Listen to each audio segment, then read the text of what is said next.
I'm getting in tune because, fam, yeah, we're celebrating the birthday of twins. You know about JJ? Yeah, Jersey Joe just came up with twins. One's name's Andrew. So it's AJ and JJ. I don't know the other one. He's going to come home later, but yeah. So with that said, it's time to get down and dirty for the new J twins. Oh, JJ! Are you ready? Here it comes. Leo must be delighted. He's got two little brothers now. Happy, we welcome two more Niner babies. Happy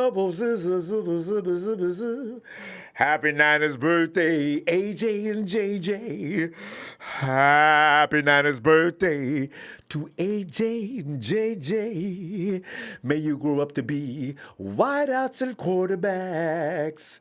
Happy Niners!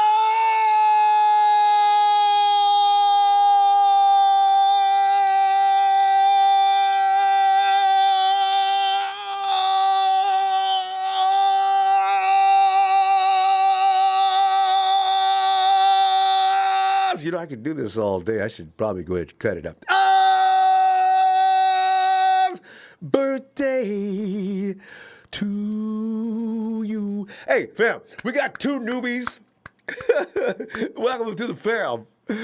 Oh, God.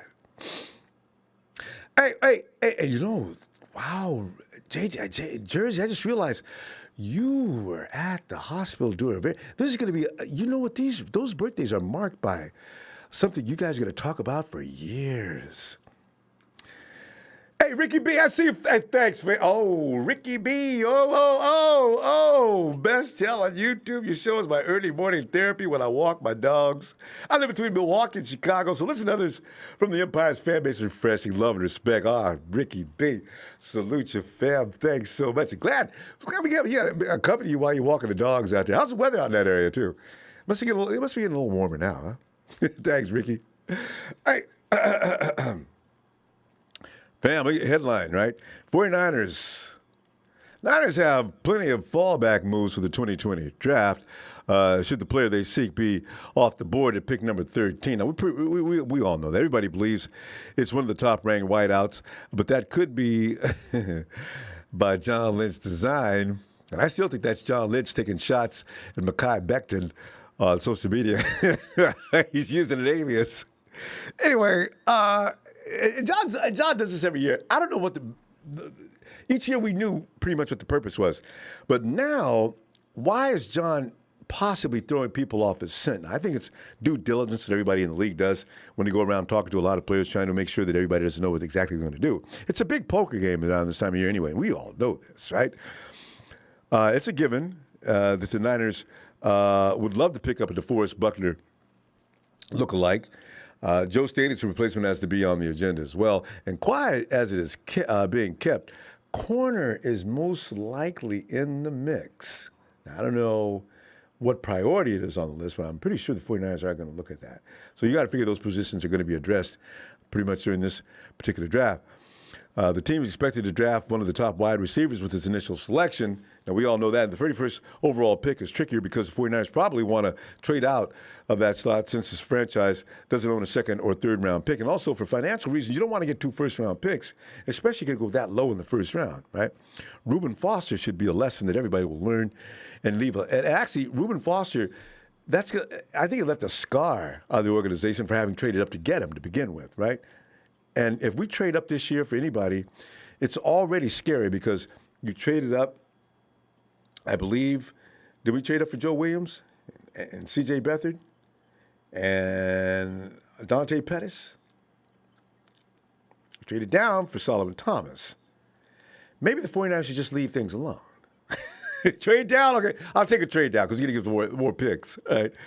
Left tackle is a growing concern since Joe Staley does turn 36 this summer. Listen, you know what's really interesting? I was checking out Dustin. Hey, big shout out to Dustin, because I like to tease Dustin all the time because he wants C.D. Lamb, and I keep saying, Dustin, you don't want C.D. Lamb. You want to prepare to buy that jersey that's going to say number 11 on the back if we keep it as number 11.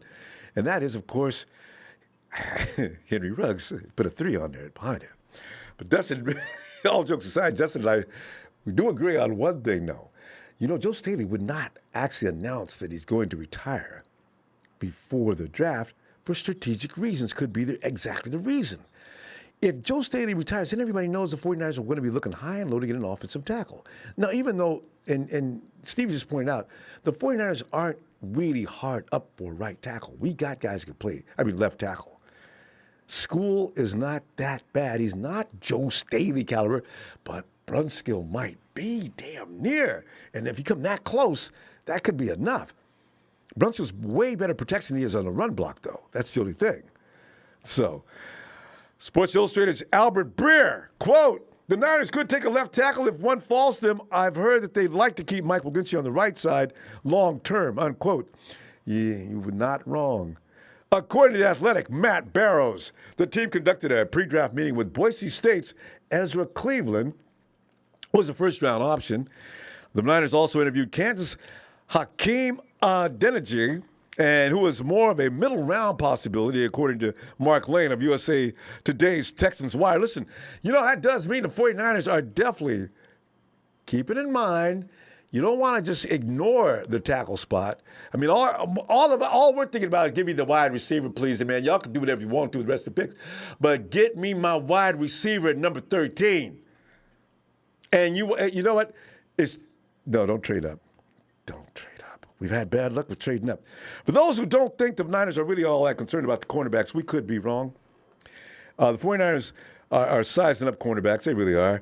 And Clemson's quarterback, A.J. Terrell, likely is near the top of the list. In fact, the Niners could be in the market for a cornerback within the first 2 rounds of the draft, provided they get rid of that second round for a pack in the second round, right? This is going to be for the first time since 2004, too, in the first 2 rounds. Boy, that means they'd be serious. Terrell has everything the team wants. He's got the size, he's intelligent, his athleticism, competitiveness. From a cornerback, that's what the 49ers always are going to look for the defense. Terrell is tested in big games. He played 14 games in college, both the past 2 seasons, culminating in 2 appearances in the national championship game. That means that boy's got some serious polishing. January 2019, Levi Stadium. Terrell! A.J. Mrs. Terrell's baby boy accounted for the first points of the game when he intercepted Bama's quarterback, Tua Tagovailoa, and returned it 44 yards for a TD. This past year, though, it wasn't such a good time for A.J. He had to deal with Jamar Chase. 49ers ought to wait till next year and they can get Chase. Is ridiculous. A.J. had to deal with Jamar, the best receiver in college football. Chase spanked Mrs. Terrell's baby boy. But you know what? Keeping things in perspective, there are not many in the game that can deal with Jamar. When he comes to the league, he's going to be coming in hard, I got a feeling. Jamar, who added to his resume for next season, 1,780 yards and 20 touchdowns. 20 damn touchdowns. SEC. A sophomore. The boy just got out of college. What are we talking about in college? He just got out of high school. Throw a flag on you, Ronbo. The boy is only, 18 to 19 years old. You're going to change that rule. Remember they did that for LeBron. Was LeBron the last one?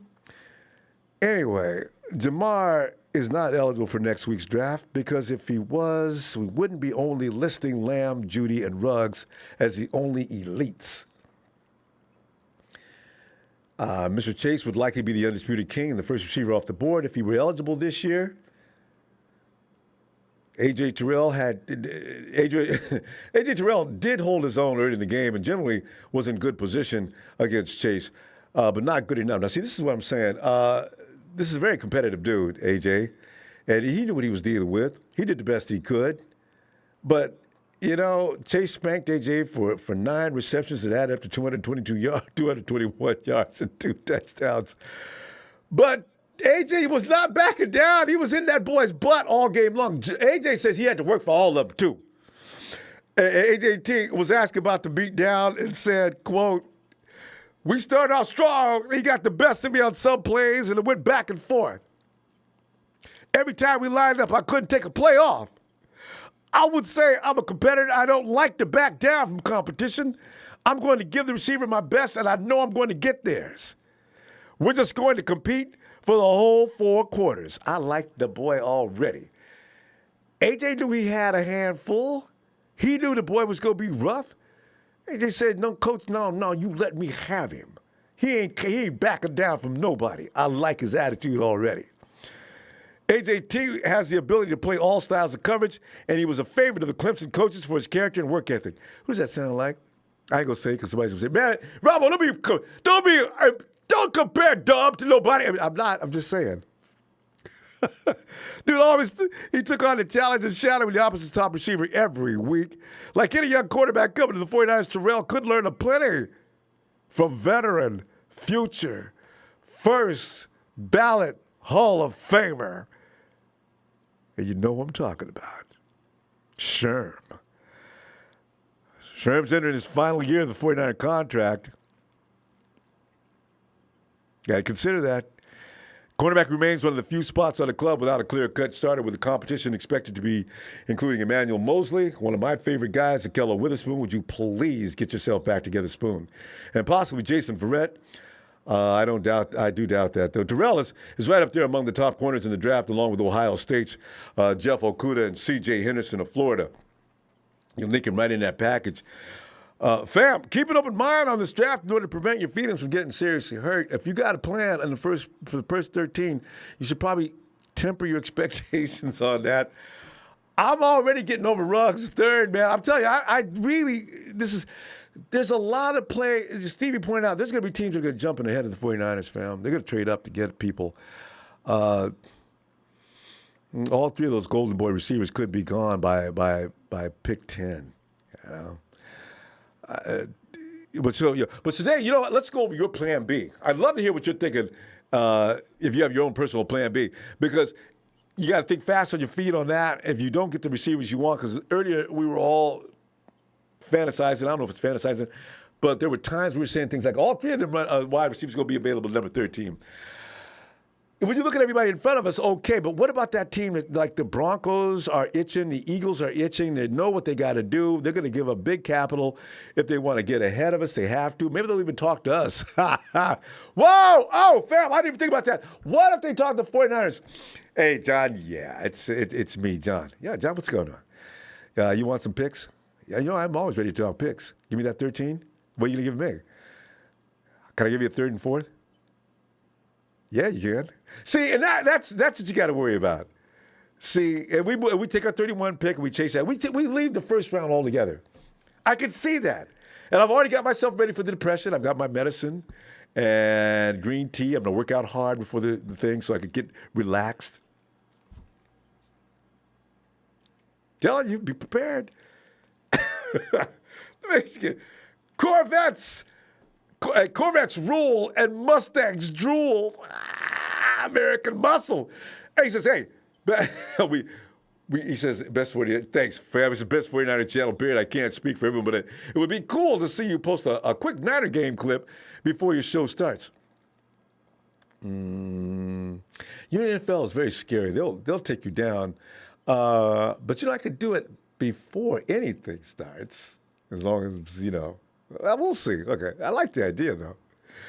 And Mr. Block Eyes 22 got this gut feeling Ronbo Sports my 49ers will pull a swerve in this draft, will benefit us, and it will be great birthday Wednesday for me. One love, April babies in the house. Wednesday. We're going to be back Wednesday. Mr. Block Eyes, I would say let's do it Wednesday so we don't ruin the novelty, okay? Benny Blanco. Are you talking about the past Wednesday or this one? We could clarify that for me so, you know, if I missed it. Benny Blanco from the Bronx. Hey, Benny!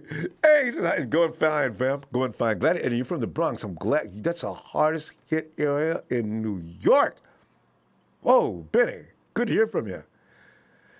Kenny Sager says, hey, what do you think about the Ingram trade rumor? I wonder what are the 49ers going to have to give up for that? That's the thing. Next year, maybe. Oh, I hate going next year. Yeah, there's a lot of things that are kind of scary about that. Mr. Block, I say, if all of the wide receivers get picked, I say work on our D so it can stay dominant. Yep. Yeah. You can get a wide receiver that not necessarily is one of the golden boys. It might be just really hot. Because remember, never forget, AB went one of the last guys picked in the draft, and he's now used to be one of the premier draft picks. But you got to be careful when you pick out that kind of a talent because they might be mental. AB has probably always been mental. Is it? Oh, Arnold Schwarzenegger says, had my twins last week. Please don't give them a birthday shout out. I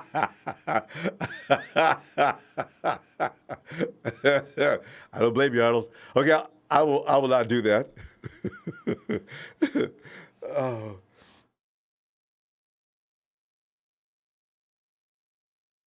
Wait a minute, I just found out. Arnold is our famous JJ.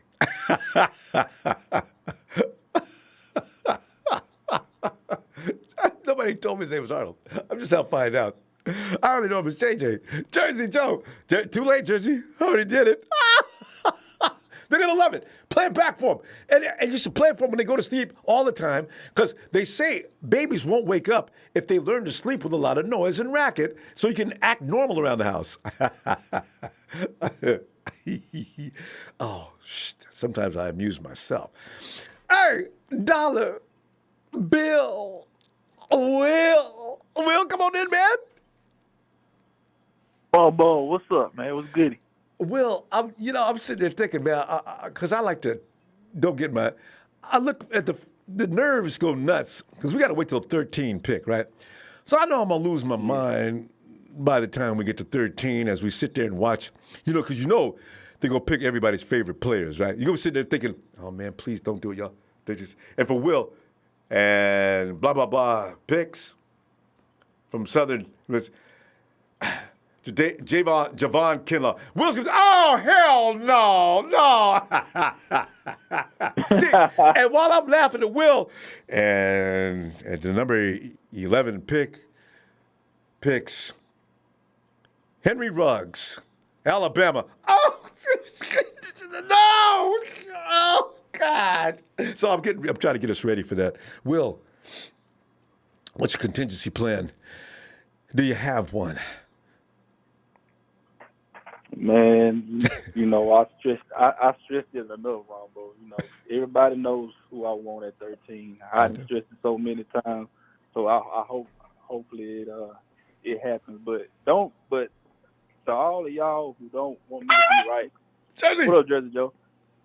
Don't expect me to be mad and crying if we don't get them. Like, if you're expecting that, please don't, because it's gonna be what it is, man. We trying to do what's best for the team. So if we don't get Kinlaw at 13, don't expect me to come on here being mad. So y'all can just save all your energy for that. Let that just go.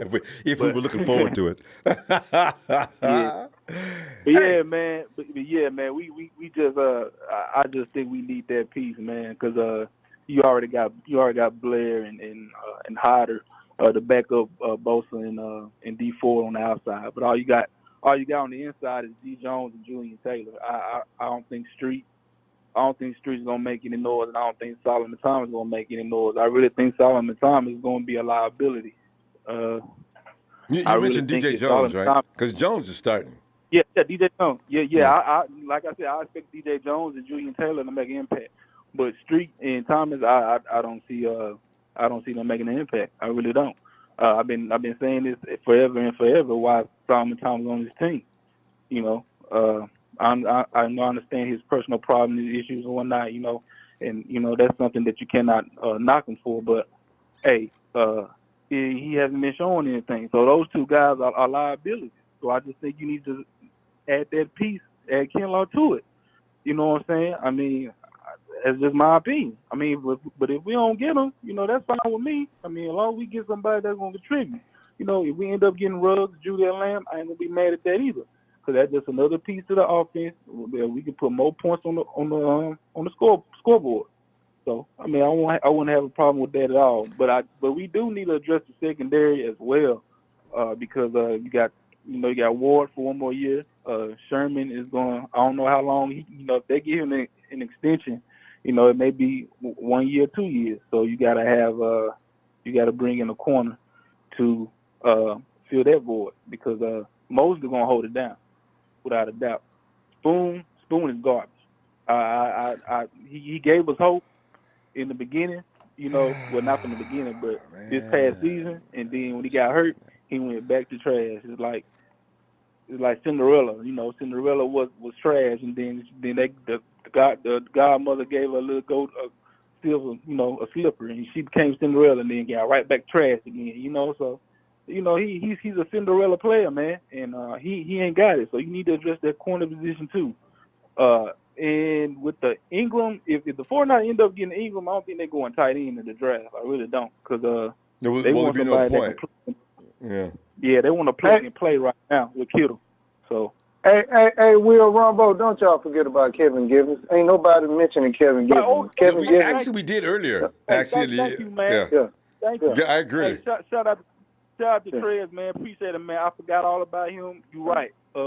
Givens. Yeah, Givens did show us promise in the preseason games this past year. So yeah, I think I said at one point in time that he needs to be promoted to the roster as well. So yeah, Chris Givens too. So but yeah, man, I think that's the move, we should take in the draft. But John Lynch and Kyle are doing their due diligence, man. They speaking to everybody, virtual conversation with players and stuff. You got your every team is gonna throw a little smoke screen out there, so so you wanna know what you're doing, you know what I'm saying? So I mean, we got a few days left of the draft. I believe it's gonna be an epic draft. I think John Lynch is gonna in the front office gonna hit. I think they're gonna hit on the players that they get, and once we get this up and rolling and the season start, hopefully Lord's will, everything will start on time so we can watch these games and we can get back to Tampa, man. Because I want that ring. We want that ring, man. We want that 6th ring, man. I'm telling you. I don't think nobody in the NFC is gonna. I believe it's gonna be some teams this year that's gonna give us some competition. I think it's gonna be a few more, but I really think that we're gonna still be on the top, man, and we still gonna get that ring. I really believe we're gonna get back, Ronbo. But yeah, man. I heard about the Breeder news as well. I think Breeder may be out, man. I really think he may be out. Jet McKinnon, man. I believe. They wanted to keep Jet McKinnon because when Shanahan got to the 49ers, he wanted that offense to be based around Jet McKinnon, but unfortunately he got hurt. So, but I see him on the way out, man, because Jeffrey Wilson, man, he already proved that he's a bruiser and he can get you in the end zone. So, and the other guys, Coleman and Mostert, they certified as well. So, right.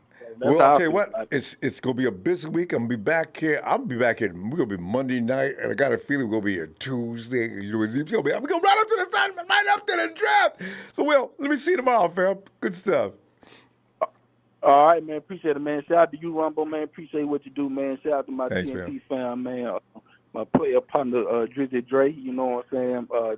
Trey, Trez, Big Show, Russo, all them guys, man. Shout out to the Ronbo Sports Fan Club, Jersey Joe, Rico, Sua, Sheik, all them guys, man. Coach Tim, Tampa Bay 55, Super Bowl 55, I'm sorry, Tampa Bay, Florida. San Francisco 49ers to be announced. All right, Ronbo. All right, fam. Night, Will. All right, man. All right. And an unknown caller. I remember somebody said something about Jack last week. Who is this on the phone, please? With the 13th pick in the 2020 NFL Draft, the San Francisco 49ers and Jack select Henry Ruggs III. Hey, Jack. I am jumping on the bandwagon for the first time since 2016 on this sports show. And listen, the hell with Tesco. Don't everybody listen to my cousin.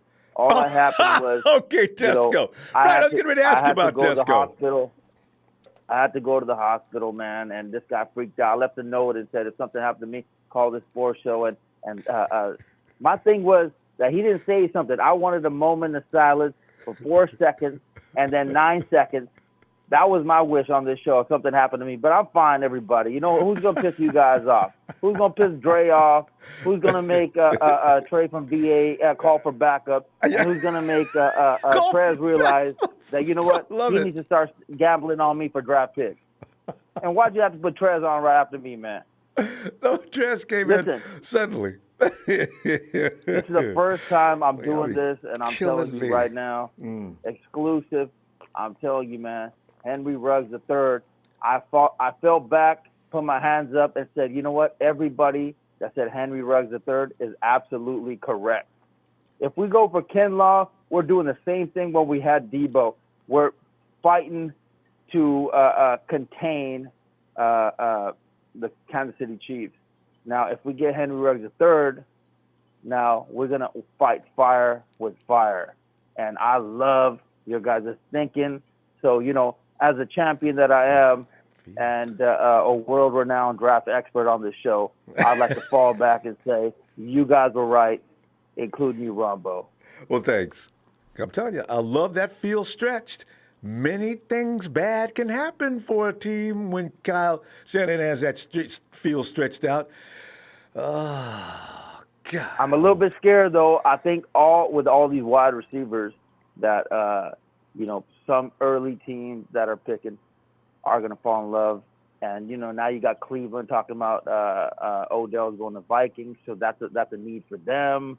So it's like, you know, will we even get one of these top 3 receivers? So we'll see what happens. But really quick, guys, you know, love all you guys. And, you know, the beauty of being American is there's no way to be an American. I think Barack Obama proved that, okay? So I'm going to continue to be Jack. I'm sorry. Yeah, I'll calm down a little bit, okay? I know I'll go crazy sometimes, but, you know.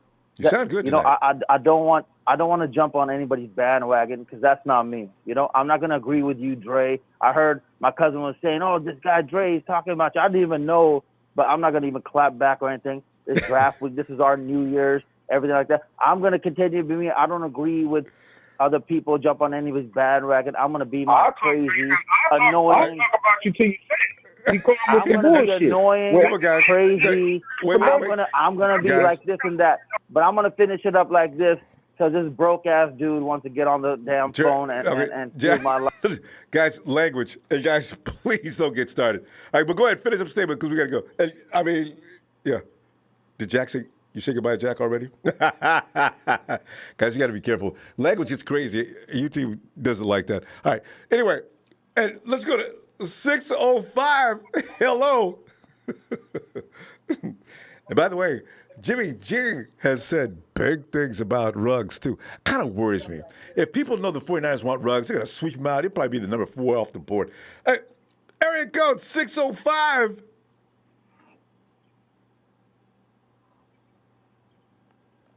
$605.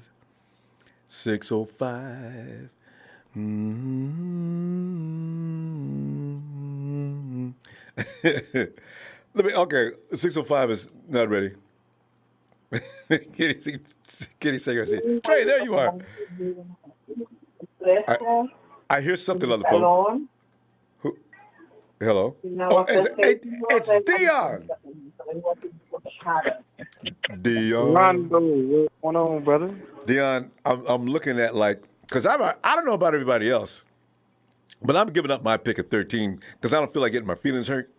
I know Henry Ruggs, my pick, is not going to be there at 13 because everybody knows 49ers want Henry Ruggs. Kyle Shanahan, I feel, in my opinion, wants Henry Ruggs because Henry Ruggs is like putting that one piece on that motherboard that's getting ready to make that a super dynamic machine. Bing. As soon as he gets plugged in, boom, boom, the lights all up the board is lighting up. Every function on that field suddenly now becomes amplified to the next level. Defenses are helpless as now, Debo's out of control. George Kittle is doing whatever he wants to do. Kendrick Bourne is now, what is Kendrick's wide open? Oh my God. And there's deep down the field. Jimmy sees Ruggs. He's open and you can forget about it. Touchdown, Niners! See, I'm not going to get in that position because I know, Dion, that I'm setting myself up for heartache.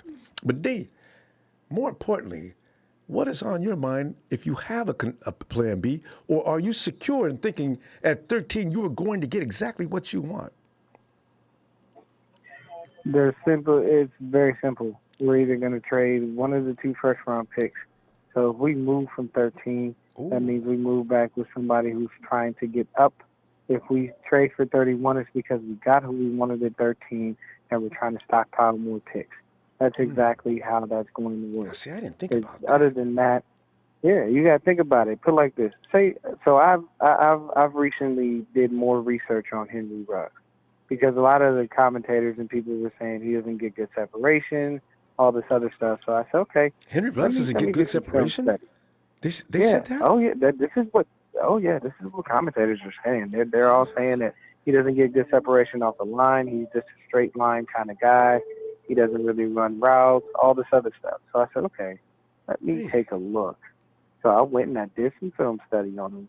The guy can get separation. He does run pretty good routes, and he seems to win in the end zone. The only thing is we don't need a red zone dude because we have KB for that. But as far as, this dude's running some pretty good routes, yeah, we could have him do a double. We could do a double reverse on a jet sweep with him and Debo. And people would just be confused because they'd be like, oh, okay, we already know what's coming. Debo's going to run this jet sweep, and the next thing you know, Ruggs gets it, and he's faster than Debo, so he takes off like a bolt of lightning, and he hits Ronbo. He'll lay the wood on you before you lay the wood on him. Oh, he's tough. The stuff that I was watching. Yeah, so he's a tough kid. Me, I like him a little bit more now that I've done more study on him, but I'm still stuck on CeeDee Lamb. If we take CeeDee Lamb at 13, I say get out of that 31st pick, grab a couple more picks so we can add more to our squad. We can get ourselves another DB. We can get ourselves, possibly another left tackle or something like that, if need be. But, I watched the draft earlier that you had on, and the dude did the same thing that's driving me insane. He drafted a running back, even though it's a 7th-round pick. We got too many damn backs. We don't need any more. And if anybody says, oh, it's for competition, you mean to tell me Raheem Mostert, Jeff Wilson Jr., Tevin Coleman, Matt Breida, and Jerick McKinnon aren't competing already? So you're going to have to bring in some young kid that is not even – and our backs aren't expensive. That's what people forget. I know we're not paying each them much one anyway. Anything. I think all of our backs together cost us like 10, 12 million, and that's all of them. Well, we were ranked 10 to 15, the most expensive backfield in the league, but then again, we got more backs than anybody in the league too. So it would figure that we. Well, think about it. I think Breida's getting maybe $2-3 million. Raheem's getting probably about the same thing. Tevin Coleman's our most expensive back, and I think about $4.9 to $5 million. Jared's getting $1 million because he restructured his contract, and we took the last year off of it. So, and then Jeff's getting probably paid like the vet minimum. So we're not spending a ton of money on these backs that we have. But as far as for the rest of the draft, it's simple. We need to get a wide receiver. We need to get ourselves a defensive tackle. We need to get ourselves a defensive back. The other picks, as long as they're, later in the rounds, then, those other picks are just going to be possible help.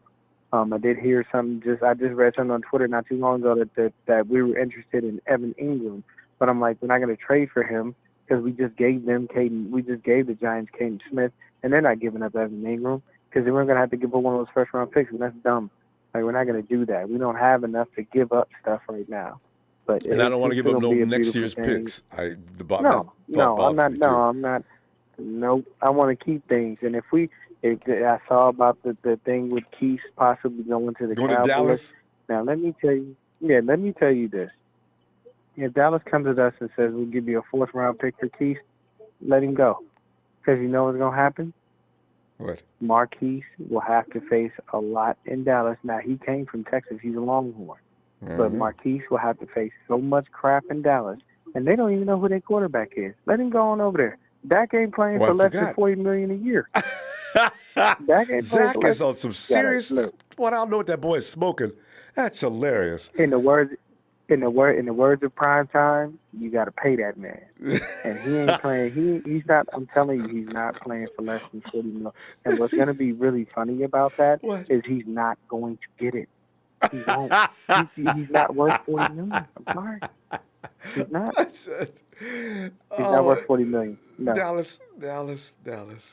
Well, yeah, you know the Cowboys. We never deal with the Cowboys. This would be, I think, Dion, if I'm not mistaken, I got to Google it up. I don't think the 49ers and Cowboys have ever done any deals. They've taken players from us, and we may have taken some from them. But we have not dealt with them. We have never done any real deals with them, but I can tell you this. We can go ahead and give them keys because we don't have no idea who their quarterback going to be. You're going to have to pay back at least $38 million to step on the field. And my wife is about to kill me right now. No. Before she kills you, tell her this. Cam Newton is available, and you know what? If Jerry Jones will do it, you know he'll do it, and if it might be an upgrade. Cam, we got to go. If Cam goes there, yeah, Cam's gonna be on the Cam's next deal is gonna be a prove it deal. I'll let you go, Ronbo. I'll let everybody else get their words in. But mark my words, he'll be on a prove it deal. He'll sign a 1-year deal for probably around 10 to 15. That's how it'll work. But hey, man, I appreciate the platform, brother. You have yourself a good evening. Keep doing what you're doing. You know you're the best at it. The wife says bye. Bye, wifey. Hey, Dion, John, and I'm gonna try to get to you, man. I'm gonna get you tomorrow night. You have a good evening, looking for brother. you, D. All right, fam. Night. All right. Bye. Oh God! Don't. You know what? I'll have to be sedated if I hear in the next few days the Cowboys have signed Cam Newton to a 1-year deal. As Jerry Jones says, the only way that Zach is going to get $40 million from him is through his cold, dead hands. Oh,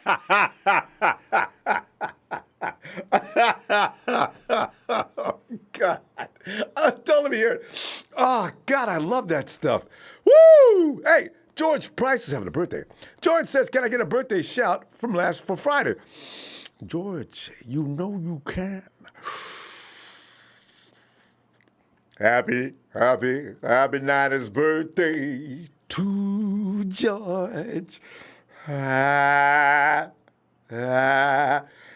Niners birthday, George. Happy Niners!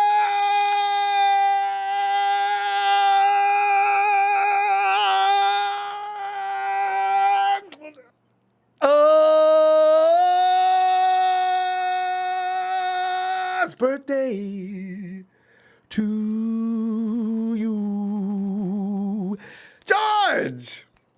We should have came in Friday. Actually, I don't know what I was thinking, man. You know, we should be doing something else, getting ready for next week, trying to, kick back a little bit, get some things together. George, hope you had a good one, man. Hey, let me go check out Lee. Hey, Lee. Yo, what up, Ronbo?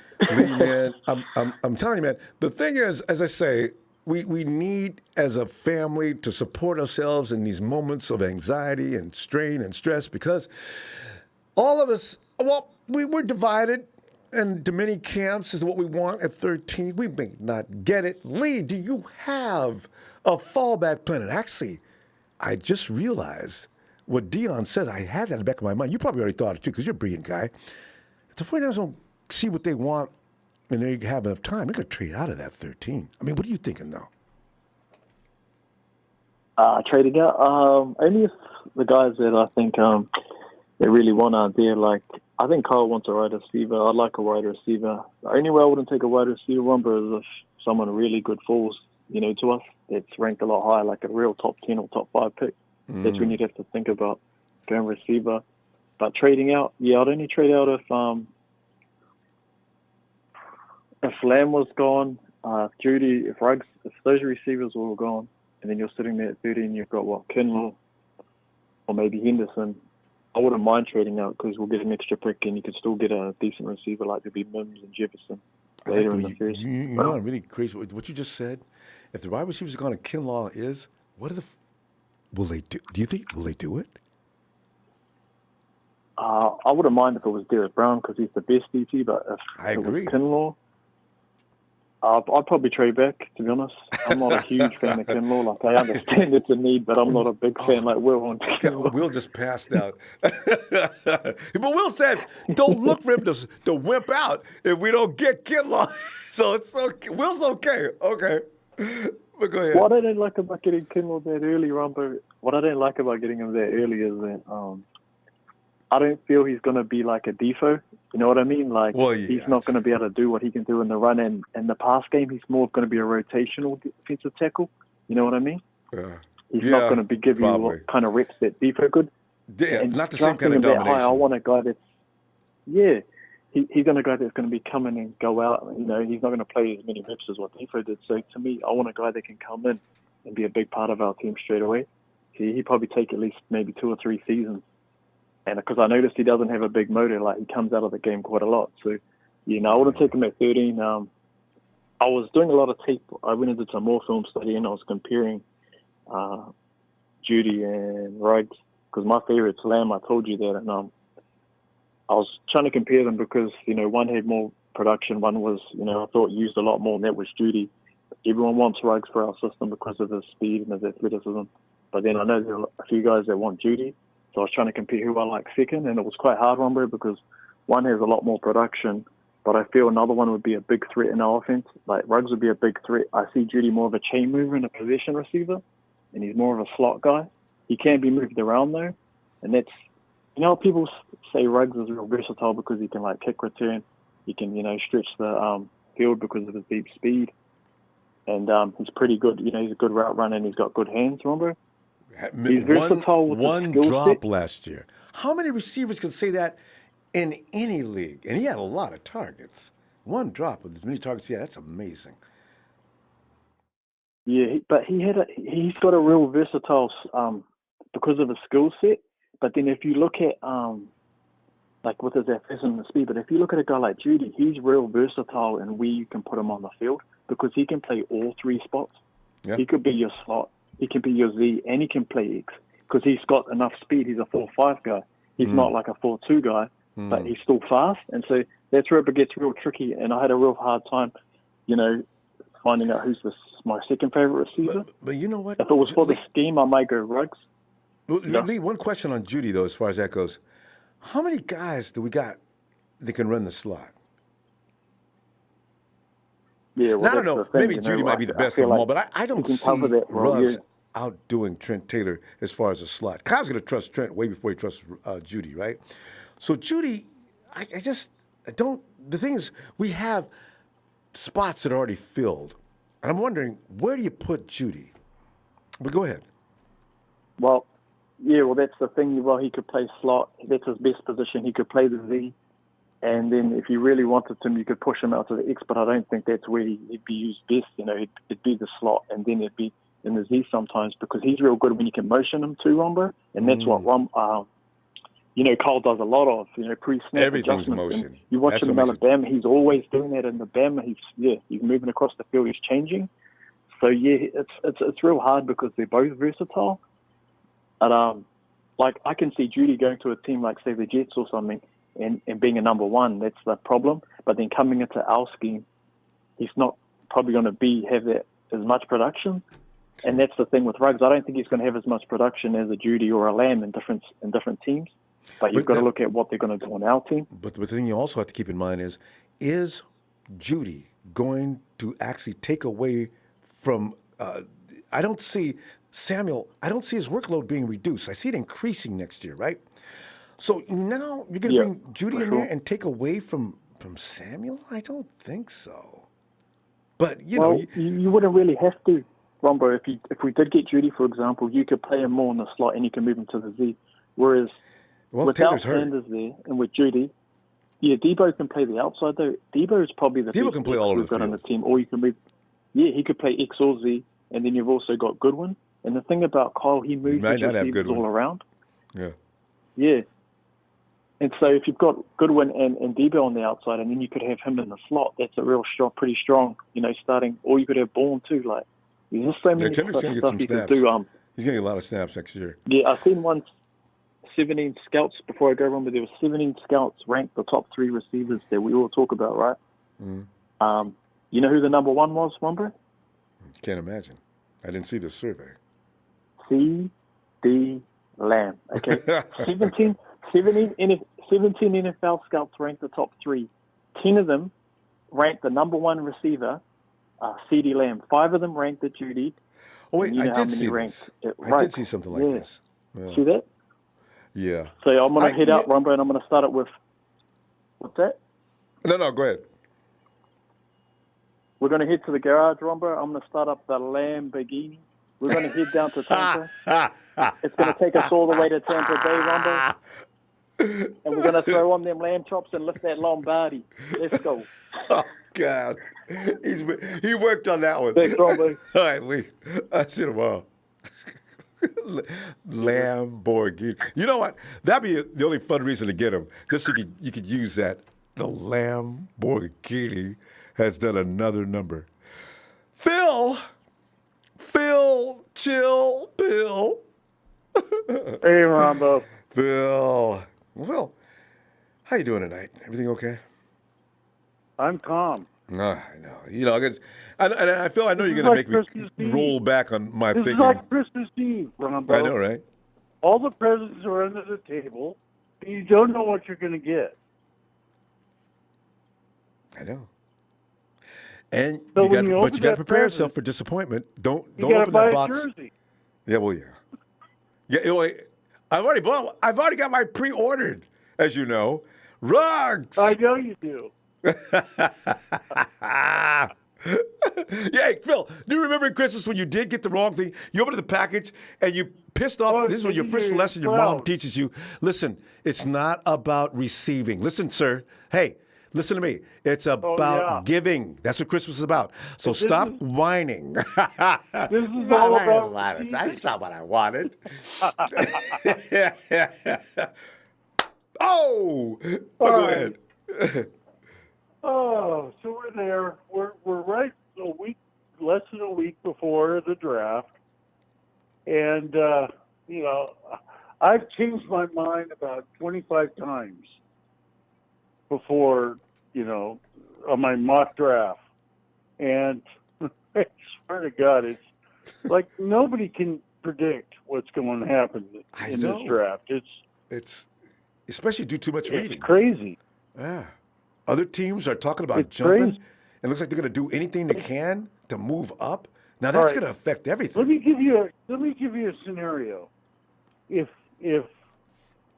Judy, Ruggs, and C.J. Henderson are there at 13 where we draft, Mm-hmm. do you trade back with Denver? Knows they want a wide receiver and say, you get the first pick of your wide receivers. We know we're going to get a second guy, but Gotta we get a want a second or third third-round now. draft pick. I mean, Yeah. there's so much things that can happen. And will. And if those wide receivers are gone, I really think we're going to go corner.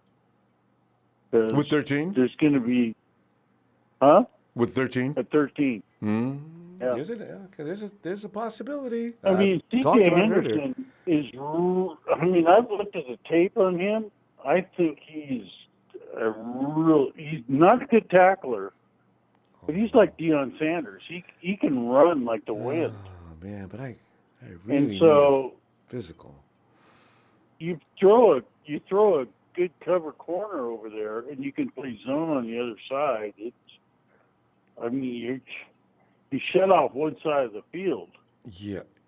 Spoon wasn't a good tackler when he first came. Maybe they could teach him to do that.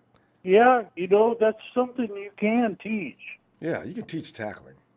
But, I don't know what's going to go on. I really don't.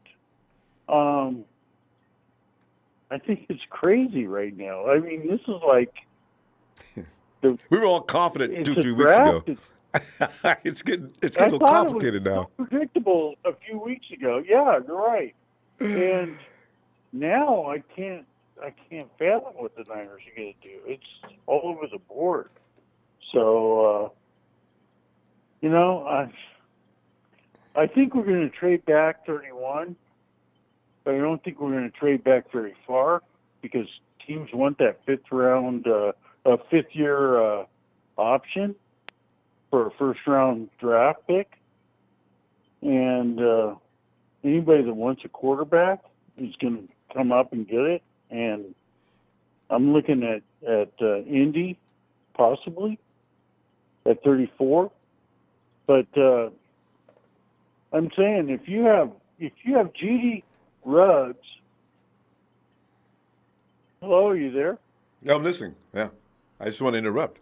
If you have G.D. Ruggs and C.J. Henderson at 13, you want to trade back with Denver at 15 and get a third-round pick and take, they're going to take a wide receiver. They want their wide receiver. And so if they take Ruggs, yeah, that's their guy. That's one who or they the want. other, do you want the 15th round pick and a third pick on top of it, and you get, say, the opposite wide receiver and a third round pick? I mean, those things are all come in play. Hey, so, Phil, do you know offhand how many picks does Denver have? They stacked up a few picks this year. well, they've got a third round and they've got a second round. They got a few third rounds actually, but Oh, okay, there you go. If they got an abundance of third rounders, they'll probably be willing to deal that. and if they want to take the first pick of the wide receivers, it might be there. Actually, if I wouldn't all trade three guys are on the further board and they back want than him that bad, I'm going to say, listen, guys, you know what? I need more than a third round pick, though. We're going to trade picks at 50. Well, okay, yeah.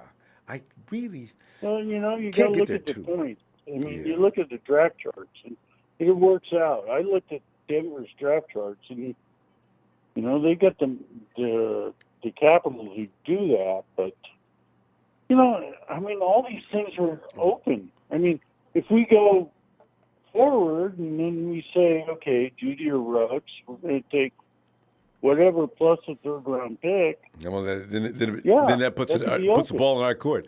Phil, we ran out of time. Let me. All right, Ronbo. We'll see you tomorrow. We're going to be doing this all week. So This is like Christmas Eve, right? Yeah, I know. So all the presents are there. yeah, We're going to find out what we get under the package. yeah. Open the small package That's what's first. great about this. All right, Phil. You have a great night. All right, man. All right. Take care. Bye. Oh, boy. Yeah, boy, I tell you, man, we get Rugs, man, I'm going to be like, wow, I'm going to be losing. I'm going to lose my mind. I'm going to be bouncing off the walls like ping pong. Hey, Kerry Hendricks, come on in, man. Yo, what's poppin', Ronbo? How you doing? Okay, man, I'm doing all right, man. I'm doing all right now, but I can see right now the tension is building up. By the time Wednesday comes, I'm saying, oh, man, I just know, man. You're going to hear about something between now and Wednesday anyway. You know that, right? We ain't going to hear. Marquise most Goodwin was definitely, traded to Dallas Cowboys. The first deal the Cowboys and 49ers have made in franchise history for either team, of course, and they will pick up a fourth-round pick from Marquise Goodwin. I don't know how I'm going to feel about that. I don't want Goodwin in Texas. And then we're going to hear something about somebody I don't feel trading up. about that either, man. Yeah, I know. But wait, Kate, what I'm saying is I'm setting the table. What are you going to do if all your hopes and dreams are blown to bits before that 13th pick? Yeah, that's what I've been worrying about lately, man. I have a feeling John Lynch is going to decide to build in the trenches, man. I think he's going to mess around and try to, grab an offensive tackle. I want a wide receiver. I'm not saying that's what I want. I'm just thinking about what John Lynch would do. I know. Now, I personally think they're going to build with the trenches and then, address, other needs later on in the draft. But if we can get what we want to with that 13th pick, if we can get an elite wideout and trade that 31st pick for more draft picks, then that'll be fine, man. I would love that. But all I know is, man, that 13th pick is gonna have everybody's hearts beating, man. Because I know. the 49er media is real quiet right now, man. That's Oh, exactly why I love this front office. Oh. And all the That's exactly why I speculation. love this front office, man. Every local beat writers writing things to get you all. Whew, man, man. Yep. I just don't know. But man, I just think I've been thinking lately, man. I feel like we need Ruggs for many amount of reasons, man. I know his size I know he's a small wide receiver. Has Short. nothing to do. A lot of people are overlooking the fact that man barely had any drop passes, man. His hands are huge. He ran a 4.2 in the draft. Hey, man, why not grab Henry Ruggs? You know, the more he speeds down that field, the more it gives, our other wideouts and targets more opportunities to get open within the Thank field. you. That's the point. Damn, being a number one receiver. I want to know what I can make every guy on the field a number one receiver. If I got a speed merchant that runs less than 4.3, what are they going to do? The defense is going to do. They're going to run for their lives. And then you don't have Honey Badger talk about move up, guys. Why? Because they ain't got no respect for the speed.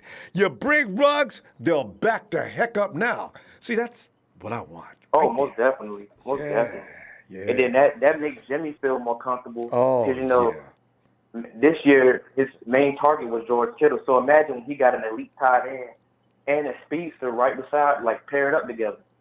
That gives more ease to Jimmy Garoppolo. Helps the run game. You know what I'm saying? So everything improves. Yep. Opens up everything, man. It opens up everything. We need to evenly balance the offense with the defense, man. Now, I think we should do that. I think we should. But like I said, man, it ain't about what we want, Ronbo. I think John Lynch is going to address the trenches, man. So I'm not really going to get my hopes up of what I want. Because if we might want CeeDee Lamb, and John Lynch might mess around and draft Andrew Thomas or Kellogg. That's what I'm not, you know what I'm saying? That's why it's always like that, KD. Up, man. When you want a sexy pick, they go ahead and pick you out a workhorse. You know what I'm saying? Yep. McGlinchey, my God, I was upset. But I didn't know how to act. I said, well, we need him. How you feel about but still. Yep. How you feel about these reports and rumors about the Eagles trying to jump up in front of everybody and grab, CeeDee Lamb? I know. I don't know. Where'd they get that information? Katie, every year that we see these reports, 90% of the time they're wrong, except for us. They said we was going to pick up Solomon Thomas. I said, man, get out of here with that Solomon Thomas stuff. Lo and behold, they was right. Yep. I haven't gotten over that yet, KD. Thomas. God. Oh. Man, Ronbo, man. My heart is going to be beating fast on that 13th pick, man. The 31st pick is not what I'm worried about because everybody knows what's going to happen with that. It's either going to get it traded back or we're going to use it. It's one of the two. But that 13th pick, man, is raising my anxiety up.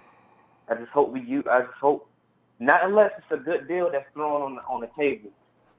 But if there's no good deals out there, just pick Ruggs. Or if Ruggs not available, get the best player available.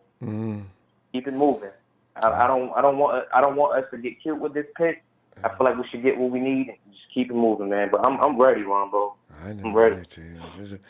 We gotta wait. We got 72 hours. We'll get there. Fam, K. Hendricks, man, always great to hear from you. I mean, we'll look for you tomorrow, though, because ain't no telling what's going to happen tomorrow. My God, it's scary. Open up to find out. As soon as you open up your phone or whatever, oh, no. I feel an oh, no moment coming. All right. Okay, I'm looking for you tomorrow, fam. Have a great night. All right, Ronbo. Y'all have a good one. You too. Oh, God. And, here we go. Hey, Dre, come on in, man. Yeah, what's up with it, man? Dre, you know me, I'm trying to kill any possible disappointment. I want to be ready. I want to sit there and be able to relax, although I know I ain't going to be able to do it. I'm going to still want my pick. I'm our pick. And then all of a sudden they're going to say something else. I'm going to try not to get mad. I'm not going to do a Solomon Thomas. I'm still embarrassed about what I did that year when Solomon Thomas got picked. I really showed my butt. But, my emotions like yours, they get a little carried away at times. But Dre, if we don't get Nah, bro, it ain't even that, bro. It's not even about that, bro. I don't like. There's a lot of phonies that be on here, bro. You know what I'm saying? Everybody want to type and talk anything that's gonna fit their narrative, bro. Nobody want to talk about facts. Nobody. That's you a got good point. motherfuckers who play. You got people who play JV as seniors, aka West Coast, whatever your name is, talking about That's gold. Ruggs got garbage time snaps. We talking about a kid who his first 5 touchdowns. Yeah, you talking about a kid who his first 5 touchdowns, bro.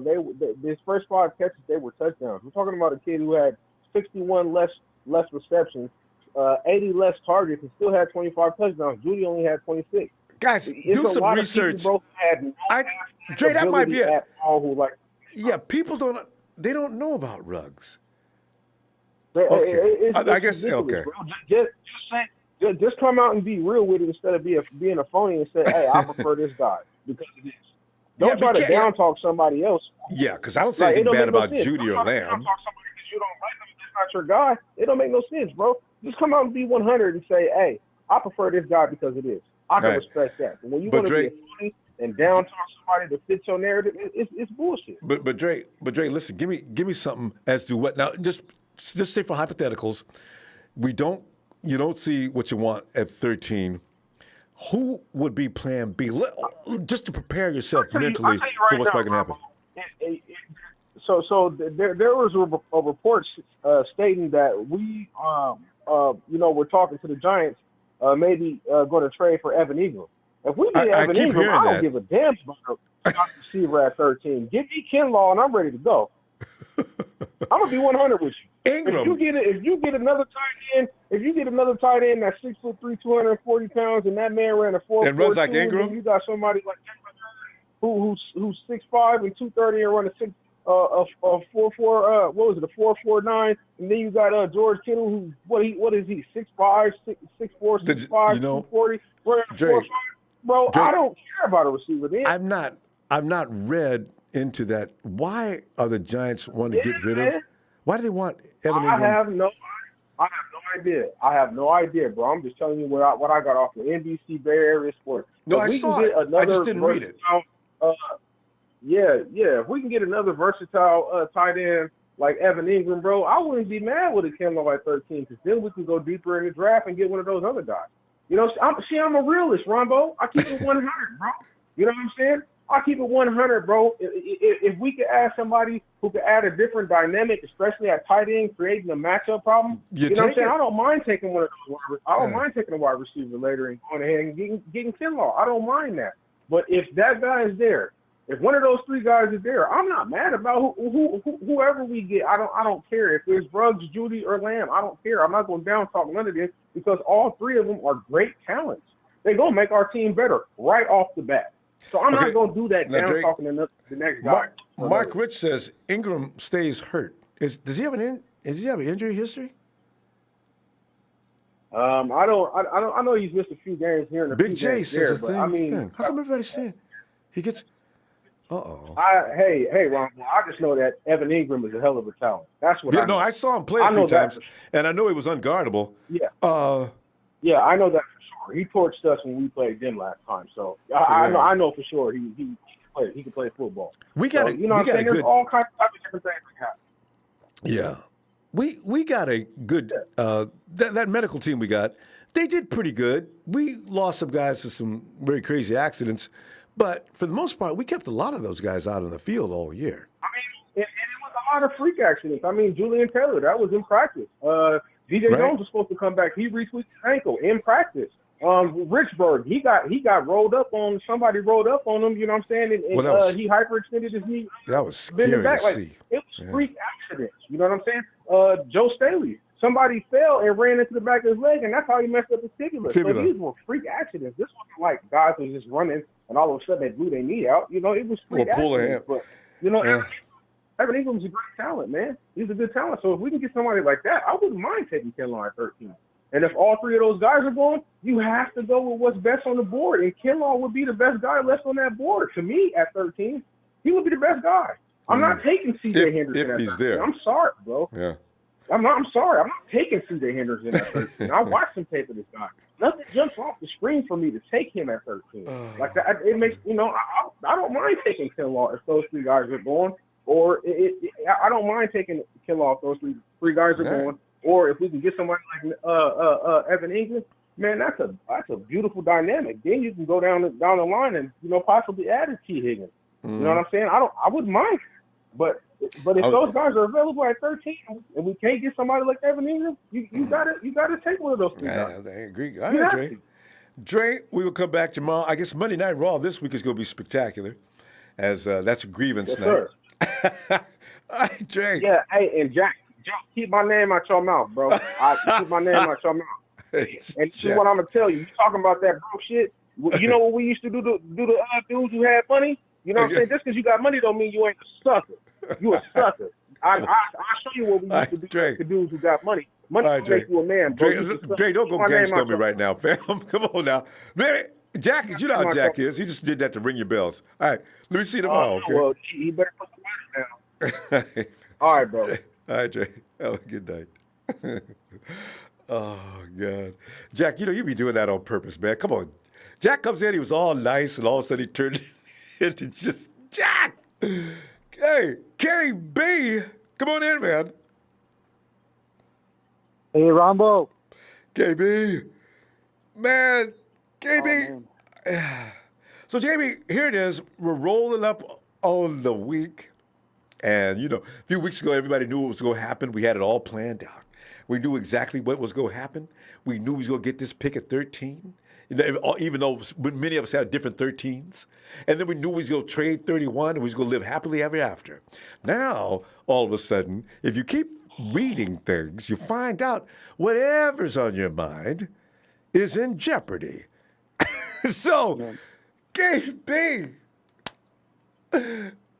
are you ready for Thursday night? And if you don't see what you like, what you gonna do? Where would it go from there? Because it's just fun to speculate on that. Rumble. Yeah, it's so much fun just to think about it, right? It's kind of like one of the callers said earlier. It feels like you're a kid waiting for Christmas, and it's almost here. Yeah. But man, there's I just trust John Lynch and Shanahan. We're forgetting about Peters too. Peters. Adam. Big key in what they do there because he just everybody says really good things about him. But whatever these guys do, I know that they're just thinking about the team. They have their own talks, and so it's just exciting just to be a fan right now. To kind of start the season. But hey, Ronbo, I think the last time we traded with the Cowboys was Charles Haley, and we learned our lessons from that. So we haven't traded since then. But was that a trade? What did we get back for Haley then? Did Haley just leave, or did he release him? Because wasn't him and Ronnie Lott? No, who was that? Haley and somebody was having a huge problem. Was it Jerry? God, they really. Yeah, Jerry, right? Ooh, it was bad. And that means the 49ers had to make a deal. Hey, look, between the two of them, we got to get rid of one of them because they can't stay in the same clubhouse. All right. I guess we're going to have to say goodbye to Charles. Haley was, man, wow.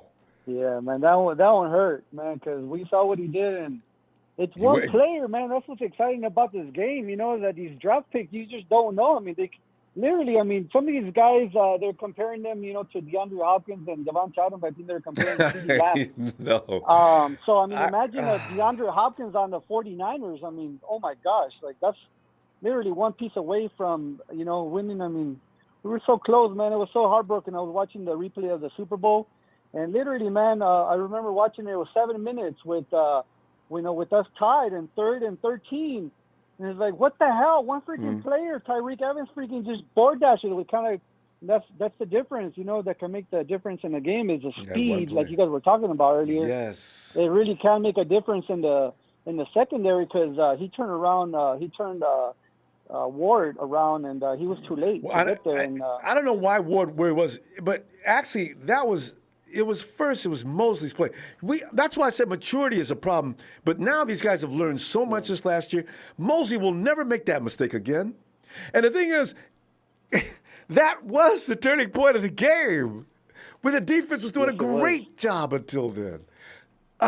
Yeah, they felt like they had it. You know, they felt it. But you know what, Rumble? That's just going to be experience for them, and I just feel that everything happens for a reason. It's just going to make us even better because we're a good team, but obviously the Chiefs were a lot better, and we just got to give them credit. A little for that, more but, seasoning. The year a before, little bit more, right? yeah. They got taken out by the Patriots.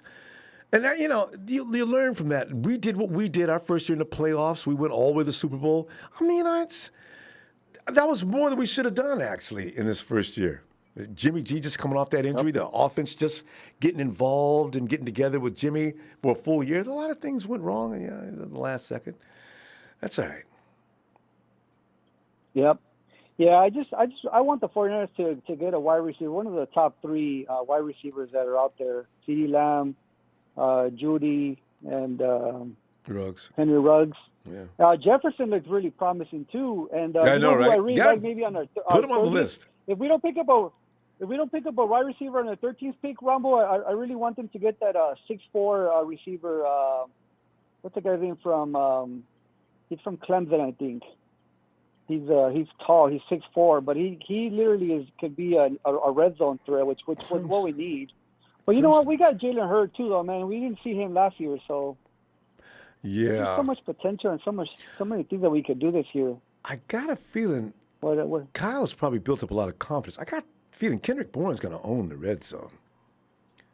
But it would be nice to get another threat in at the same time because you put Kendrick, George, and a potential third guy.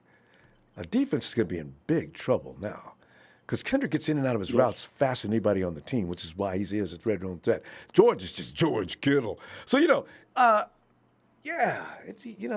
this guy you're talking about, tall can win.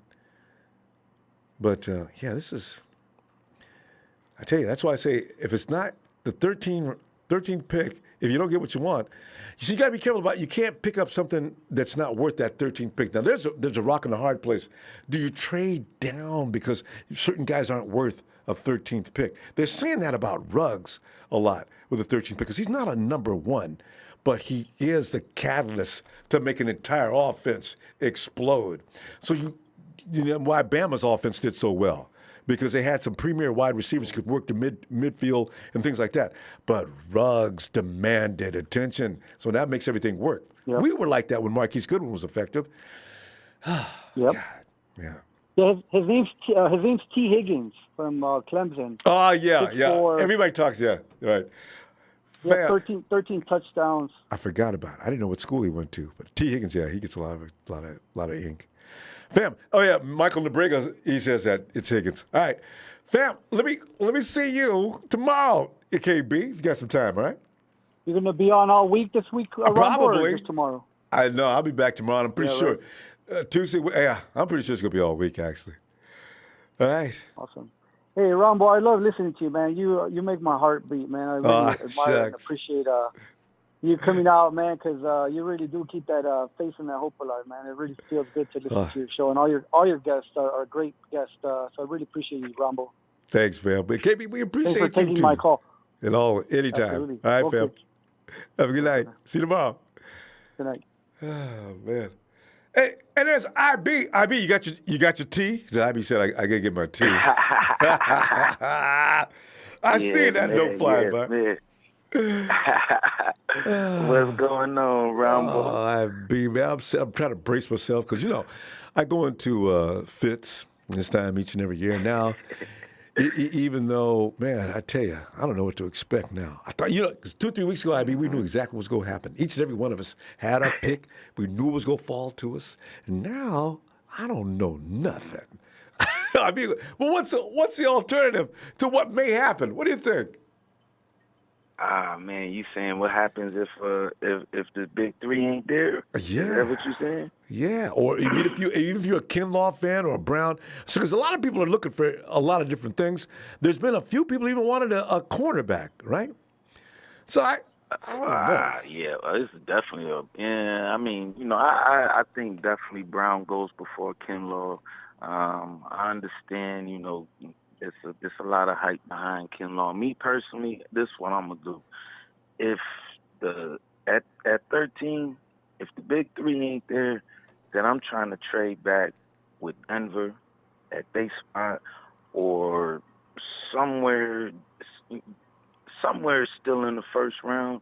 And not go too far down? Because 15 And then doesn't bother me. and then maybe grab Higgins. You know what I'm saying? Mm. But then I still want to trade 31 because there's a lot of teams that want to come back in that early first round. You know what I'm saying?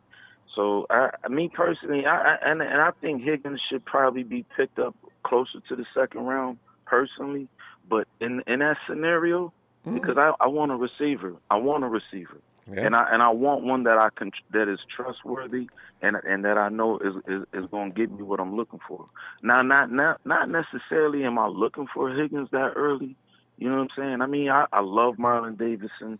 It's a bunch of guys. I mean, Blacklock still. You know, Raekwon Davis is a guy I know we looking at because of his length and he's from Alabama and we like that school. They called him. They interviewed him. But you know what? There's another player too. There's a couple guys, man, and the chat may get at me about this, but chat will get after me, boy. It gotta be tough to be in that chat. We all talking about tight end. I hear people saying we don't need tight end or we should draft tight end late in the round. There's a couple tight ends that I think we're sleeping on, man. Adam Troutman, you know, the kid is tall. He's 6'5". 255, runs a 4.8, runs a 3 cone and 6'7", 8. You know what I'm saying? Kids from Dayton, so he's disciplined. Another kid I like is Kobe Parkinson from Stanford, and I know we don't like Stanford, but this kid is 6'7". He's 6'7", 252. Listen, my man done played wingback, H-back, slot receiver, tight end, and he did the 3 cone and 7'15", bro. I mean, you know what though? You know Stanford, you probably don't want a defender out of that conference, but offense. No, that's a tight end. Yeah, that's what I'm saying. Right. Offense is another story. Yeah, because they disciplined. They know fundamentals, man. They know how to play in the big game, and you know that's John's school, anyways. You know what I'm saying? I know. But that's why we got Solomon Thomas. Well, he's got to do something this year, man. And like they say, you know, on the inside, he may be a little bit better. He's quicker. I mean, think about it. He's quicker than Buckner is, and now he's back on the inside. So all he's got to do is get off the blocks and get to the quarterback. He's got a different assignment now. Yeah. So I'm pulling for him. If he can attack, I'm just no faith. I'm not backing up nobody. We all got to do it. You know what I'm saying? I'm for the team, but everybody got to show up, man. You know, I don't know what Breed about to do, but he's got to show up too. You know what I'm saying? I see Sean Bullard talking about Thaddeus Moss. Listen, man, I done did the mock draft too, but bro, Thaddeus Moss is around like the 3rd, 4th, 5th rounds in every mock that I did, and I'm not. That's nothing against the kid, you know, but that's who he is. Just, you know, he's got to live up to the hype, man. You Randy Moss's child, you know. That's not easy to live up to at just alone, you know what I'm saying? Can you imagine the pressure? I don't know. It's funny to lose his mind by the time you get out of high school, you know? Man, but it's a lot of guys. It's a lot of guys. I think if we trade this 31, man, and sneak back in the 2nd and the 3rd and the 4th round, man, Kyle Duga, you know, a couple of these cornerbacks even. You know, offensive tackle. You know what I'm saying? But if we sneak in the 3rd and 4th, then we can get some of these sleepers like Antonio Gibson and they're good at that. So, all right, B, I'm gonna see you tomorrow. Probably all week long. We got time talking this draft. All right. Yeah, it's showtime now, bro. It's the real deal now, man. You know. It's like that feeling you get before a game or a track meet or any athletic endeavor. You start to get, you start doing the loosen up thing like that's going to help, you know? It doesn't help. God, playing ball, it's that first contact after. Yeah, baby. I'm ready. Let's go. But get this stuff on the run. Thank you for the platform, man. Now Y'all you have a start good talking night. crazy. Shout out to everybody, man. y'all do your thing every night, bro. Thanks, IB. Looking forward to hearing from you tomorrow. Oh, man. All right, fam. You know it. Night. Hey, and Jay won. What's up, Ronbo? Jay, man, I'm telling you, man, it's go time for the draft. All that relaxing we was doing weeks before now, talking major poo-poo like we knew what was going up. And here we are. Here comes the yes, day. Sir. It's getting scary. Man, hey, Jay, but wait, have you got your mind in a place where you're going to be okay when they don't call out the right name at 13? Or the 49ers worse than that. 49ers have traded out of the 13th pick, out of the first round, and to Denver, and they got the second, third round, and then we'll see them tomorrow. I'll be sitting. No, they didn't. I don't know what I'm going to do. But, Jay, what's up? Put yourself in that situation. What do you think? If we trade out of the first round? Yeah, because, we could get a lot of picks. 49ers would be rich because they're going to take, if you trade number 13, you can trade 31. 49ers will be stretched out from second round to the fifth. Nah, I think we need to get that dog first round pick. I agree. I mean, if we trade 31st, that'd be cool, but we shouldn't trade that 13th pick because now you setting the standard of you gonna trade one of your best defensive linemen and you gonna trade out of the first round pick. I forgot about that. You can't just throw that away. Yeah. You got rid of Buckner with that pick. You got to use it. Yeah, exactly. Yeah, you got to use that 13th pick. Can't trade that because you done traded off one of your best defensive linemen. So let me throw a flag on. Let me throw a flag on me. 15 yards for stupidness on Ronbo. You can't trade that pick. You can't trade it out. You got to use it. No. Yes. Yeah. See, but you can manipulate the third. You can manipulate the 31st pick and get 2 picks off of that. You could get a second and a third for that pick. If people, really need that pick, we can kind of use that. We can kind of do that. But I mean, if we can't get no 2 picks for that 31st pick, then I say we keep it. Cause why move up when you can get 2 legitimate starters on whatever defense or offense? But wait, Jay, first round picks, it's too expensive. And 31, paying first round money to 31 is really not a good investment. You think so? Only because it's a first round payday. I mean, he's almost in the second round. I'm thinking the quality has fallen to a degree. And I'm going to give him first round money at 31. Well, it's only good for like the first 10 picks. I think that when you start getting the later picks, cash they're decline? really cheap. Okay. Yes. Right. So it's basically like you got a second round. They done swapped all that stuff up once. I guess when Cam Newton got drafted, they changed all that out. Because nobody wasn't getting that $50, $60 million guarantee like Sam a first round pick, yeah. Yeah, so the top they 5 done swapped all that up. Yeah. Yeah. But if we don't get none of the 3 wide receivers, you know what I'm saying? I'd rather, if we can get like Isaiah Simmons. Dude, I'll be really happy with that pick. I think he's going about Ken Long. Go ahead. Huh? No, I forgot about Isaiah Simmons. But go ahead. Yeah, and the way that's what I'm saying, because there was a lot of tackles being missed on a linebacker side, and it was mostly Alexander missing a lot of tackles, and I think if we can get somebody who can guard a tight end, who can guard like a Calvin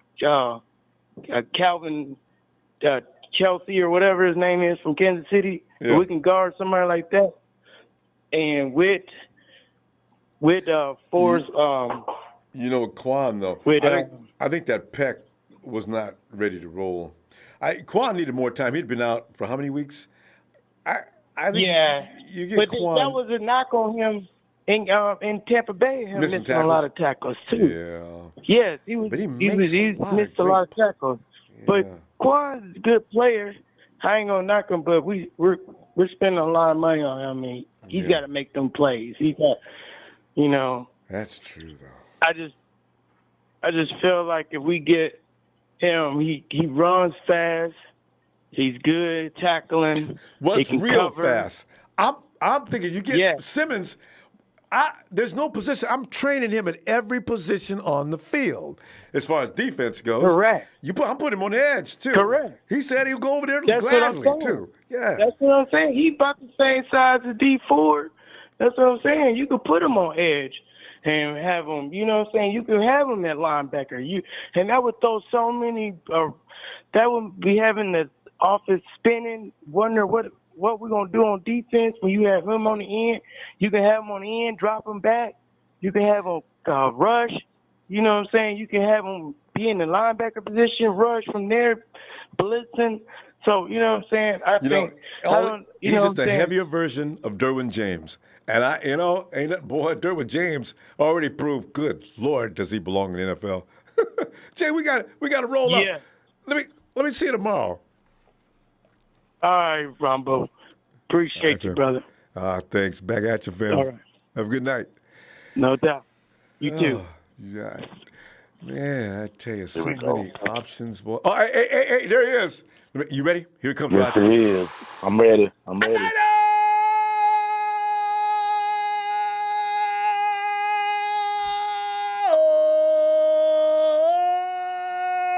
So the ride is back. Yes, he is. What to do, Ronbo? Wait a minute. Brian Smith called Simmons Taylor Mays 2.0. Rod, you remember Taylor Mays? Boy, that's cold, Brian. No. Man, we don't want to go back to the old days. Oh, okay. But, I'll tell you what, man. It's good to be back on the Ronbo Live show. Yes, indeed. Missed you for a few days, actually, Rod. Hey, man. I tell you what. I've been missing in action, but I ain't been missing on my Niner football news. And I've been following you on Twitter on a daily basis. I know you know that. Oh, yeah. I hollered at you the other day. I remember what was you talking about? Well, yeah.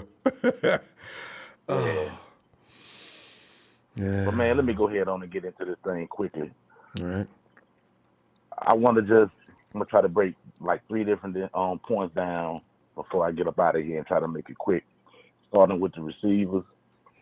Seeing a lot of people talking about, how some don't think Ruggs is the guy because of his size, and others saying things like, CeeDee Lamb is a better choice and all this. This is my breakdown on the whole thing. You make your own choices, guys, but you go and study the film on CeeDee Lamb. I would be one of the first to say, with no problem. I know some might not like it, but I'm just keeping it football real with you guys. You talking about what conference did CeeDee Lamb play? Played at Oklahoma, Big 12, bro. All of those films that you look on when he was killing defenders, you ain't hardly seeing the defenders on them. So, it's like you talk about the difference in the talent level defensively and offensively in the Big 12 conference versus places like the SEC, then you got damn right he's going to kill everybody that's covering them, because most of those guys probably don't run anything as fast as a 4.5. And, you got to be realistic when you talk about those type of things. This is the reason why I say I would not waste a 13th pick overall over CeeDee Lamb, because I don't think the value is there. The ceiling might be there. He may be able to develop later on, but dude ain't ran into no real contact. He ain't ran against no real press coverage in the damn college football league. So, as far as Now, as far as the Alabama receivers go, let me let you guys know this too. See, Alabama, I'm from there, and I'm a Roll Tide guy, so I won't make it too far, but they've lost a lot of coordinators over the last 3 years. So that's why you didn't really see a consistency in the receiving core. Alabama had a total of 3 guys who could have been number 1 on the depth chart. One guy named Devontae Smith, Jerry Jeudy, and Ruggs. So the truth of the matter is, and Tua was hurt. So he didn't have a consistent quarterback throwing the ball to his guys. Jeudy was the go-to guy. The reason why the guys at LSU looked as good as they looked, and I will be honest with you, it's not because the receivers don't have talent. It's because Joe Burrow was the best fucking guy in the college football league last year. I hate to admit it, a LSU quarterback guy was, but Joe Burrow was the best player in college football last year, period. So, I mean, it's true. I'm just telling the truth for you guys. As far But as Tua Ruggs was goes, hurt, so yeah. But as far as Ruggs go, I'm just saying this here, guys. You look at the film and make your own judgment call. Ruggs is the guy who is strong enough so once he gets hit, he's not going to just go down. And your size is normally what suck at guys a lot of times, and then he messed around and kept going, and that 4.2 speed got him to the house. But keep in mind, like I said, Jerry Jeudy was the go-to guy. Gone. So, Yeah. I mean, the fact that he was able to still have as much success as he did at Alabama is good. Because Alabama wasn't fundamentally sound offensively the last 3 years. That's the truth. That's crazy. Rod, the thing is, Bama had Waddle, what's his name? The number 1 wide receiver on that team? You said the number 1 receiver. What now? For Bama, your number 1 receiver, his name starts with a W, right? Was it W-O, Whittle, Waddle, something like that? For Alabama? Yeah. Jerry Jeudy was the number 1 receiver for Alabama. I thought you had another wide receiver, too, that was number 1. Yeah, Devontae Smith is the guy that's going to still be there this year. He's not graduated. Name your entire wide receiver group. It was Jerry Jeudy. It was Henry Ruggs, Devontae Smith. That was the 3 wide receiver set we had for the most part. Okay. So, but again, that. Wow. And like I said before, Ronbo, I mean, I don't want to make this stretch it out too longer than I did, but the last thing I'm gonna say is after that 13th pick, which I think will be a receiver because Kyle has coveted a number 1 receiver like Odell Beckham Jr. for so long. We know that he wants that guy. He wants that guy. He's thirsty, man, and he gonna make that pick for that 13th pick. But as far as that 31st pick, I'll just give you my mock. I don't think that, we're going to get too crazy with a bunch of picks, but I do think we're going to trade back out of that 31st pick. Hey, and my mock Rod, was go ahead. Rod, just Jalen Waddle, isn't that your receiver? Yeah, Jalen Waddle is on our team. I don't think he was a starter though that got that kind of minutes though. Okay, because I had heard he was number 1. Because maybe somebody joking in the chat. Jeudy wasn't even the number 1 receiver on Bama. It was Waddle, and I knew I heard of somebody that way. But anyway, go ahead, finish your point though. Oh yeah, I was saying that I think that not Alabama. I think that the 49ers would use that 31st pick. In my mock, I said, okay, we traded back with the Carolina Panthers. The Carolina Panthers had the 7th pick in the first round. So I said we give up our 31st pick to the Carolina Panthers and get their 2nd round pick, which would be pick 38, and we can get their 4th pick, which would be 131 overall. So I think we'll do something like pick up at least 2 extra picks for second day picks. That would be good. But it's about these teams are going to trade. I wonder how many people are going to hold on to their assets unless they really are going after somebody in particular. But, Hey, Rod, let me holler you on out of here, fam. Good to hear from you. You got all week, Rod. I'll be looking for you every day, too, all right? Man, I promise, man. I'll hit you back up, Ronbo. It's been good, baby. All right, fam. Give me the shout out. Niners!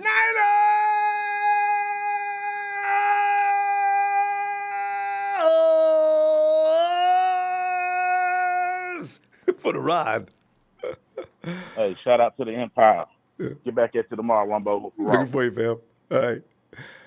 There it is. Okay. I got straightened out. Because I don't really follow college football. And Brandon Morris says Waddle was a backup. Okay, get that straightened out. Somebody had that lie rolling through here for a while, though. He said, Judy, but people be talking trash in the trash. Waddle, he said, Judy wasn't even the number one. It was Waddle was the number one option on the Bama team. And I said, Waddle? Who's that? And then we find out now. So, but everybody had a role on the Bama squad. People think that one guy is better than the other, but okay, that's fine. But still, those guys played a role. That coach is brilliant in one aspect. You put those pieces together, now you've got a force. That's what 49ers need. We need one more piece. Not necessarily the speed guy, maybe, but I think it is. Hey, Linwood. What's up, Ryan Bleezy? Linwood, man, it's like those days before. Hey, Linwood, did you tell wifey that you should scare her tomorrow by telling her that Cam Newton is in talks with Jerry Jones? Anyway, what was I getting ready to say? Remember, she left the dark side and came to the 49er side. She's a Niner fan now. That's right. Hey, wifey. Yeah. Yeah, Anyway. all them Jerry Jones and Cowboys fans there. I asked them earlier, I say, who's your draft picks? And they said, first round Miller, second round Bud, third round Coors. And I was like, those are beers. They were like, yeah, because we got to get drunk because we can't watch that shit no more.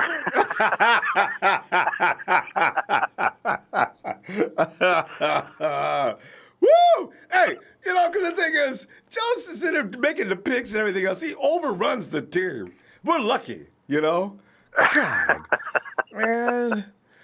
But hey, Linwood, man, we were saying, I say, what's going to happen in the first round?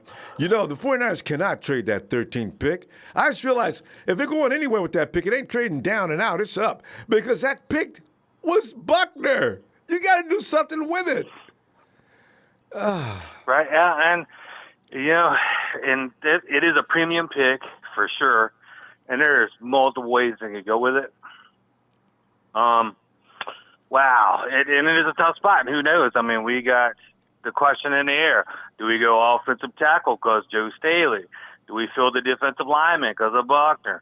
Do we get that stretch field player in Jerry Jeudy? I mean, it's up in the air.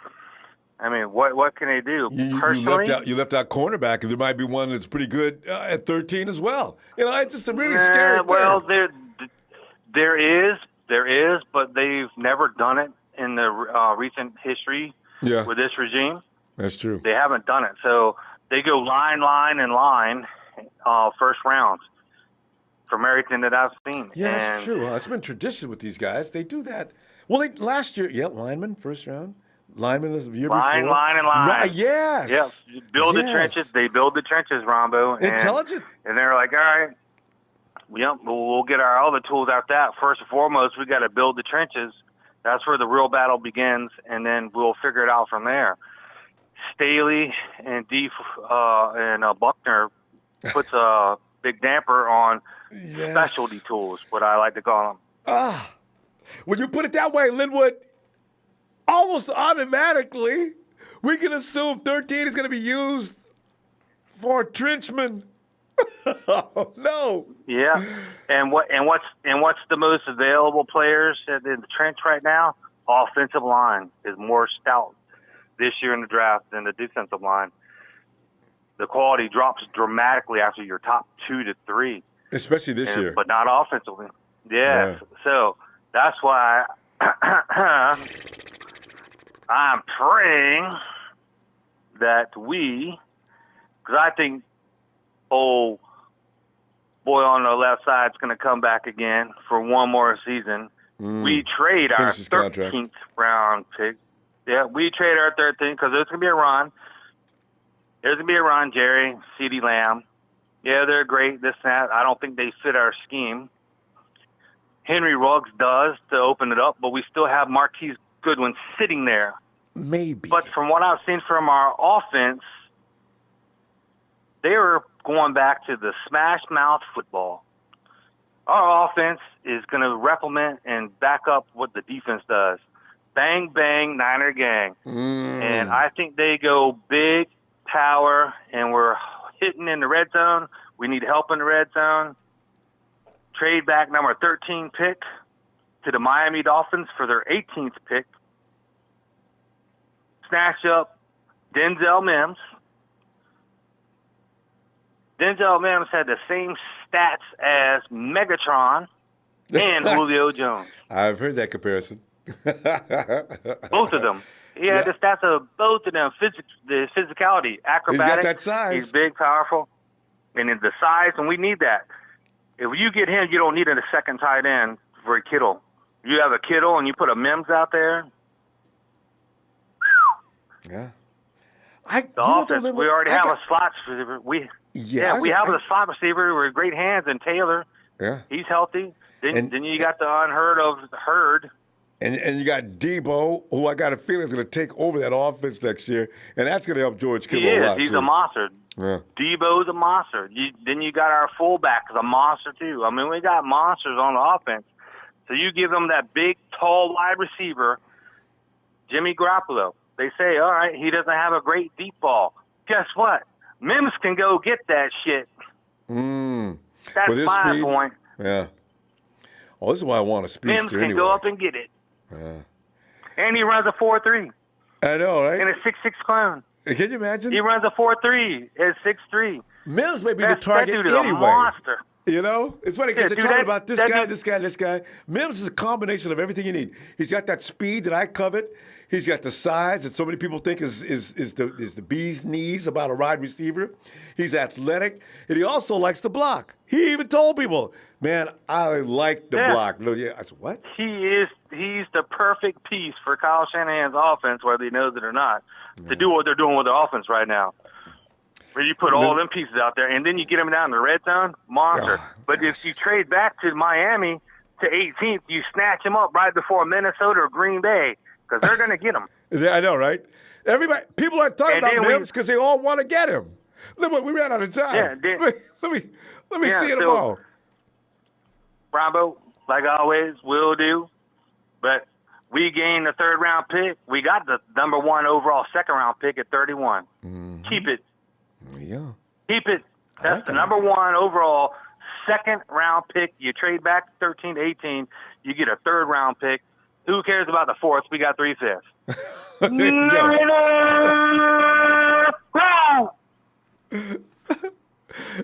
They won. Good night, fam. Night, Ronbo. Yeah.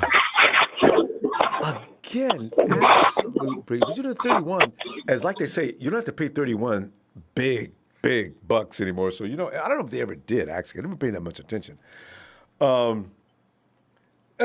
It's Jay, too. Ronbo. Jay. Well, What's Jay, happening? Jay, I'm sitting around, man, we're around here talking. Jay, I'm glad you called in here because this is the perfect conversation for you because Jay always brings in an angle that you didn't even see coming. Like Jay's puts an idea like a highway through a forest that's going to get you to where you're going a lot faster. Jay! Number one, look, this smash mouth offense he talking about, the smash mouth defense, we had that last year. What did that get us? It got us there, but it ain't get the goal. So it's time to get a superstar wide receiver. I'm sorry. And these receivers everybody talking about, all right, it's a tier. You got the elite superstar. It's probably got like 4 or maybe 5 receivers that's potentially going to be superstars. Then you got probably like 4, 5 receivers that's potentially number 2s. Then everybody else that solid number 3 or solid number 4 type receiver. Some of them just going to be bust. So yeah, there's that. You got to stop selling for bums. Kyle Shanahan is not selling for no bums. You know what I mean? Can't fool him. His main thing is get this game up to elite. So, Jay, see, because you're saying what I'm talking about. People keep talking about building a defense. I said, y'all don't understand. Kyle Shanahan is famous for building an offense that can't be stopped. He's got the 7th most productive one in NFL history. We are not just a defensive team. Kyle's supposed to be running that offense. Yes. You got to give him his weapons. Give him his weapons. He got the number 1 running game.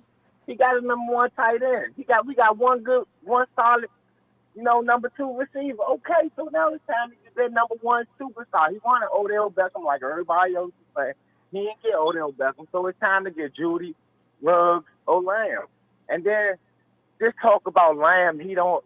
Oh, come on. This coverage in the Big 12, it doesn't matter. If you a dominant receiver, you's a dominant receiver. Where did our number one greatest receiver come from? Jerry Rice, Minnesota, Mississippi Valley State. Where did the second number Who were they playing? Where did the greatest exactly? And where did the second number 2 receiver of 49 all time come from? Tennessee Chattanooga. And Is that John Taylor? Come on. You know. And then everybody keep talking about SEC got all the best defensive players. We had the number 1 defense. How many SEC players, defensive players we got on our team? 2. E-Man Mosley went to Tennessee and Quan went to LSU. Everybody else is not in the SEC. And we got the number 1 defense. So stop all this like they the only labeling. people who put up Good point. Good point. You know, like, come on. It's everybody on here supposed to know so football and supposed to be so knowledge and like they act like they NFL scouts. Phil, if you watch college football and I love college football. I played college football, so I love college football and I love NFL. So I see talent. I'm not gonna knock talent.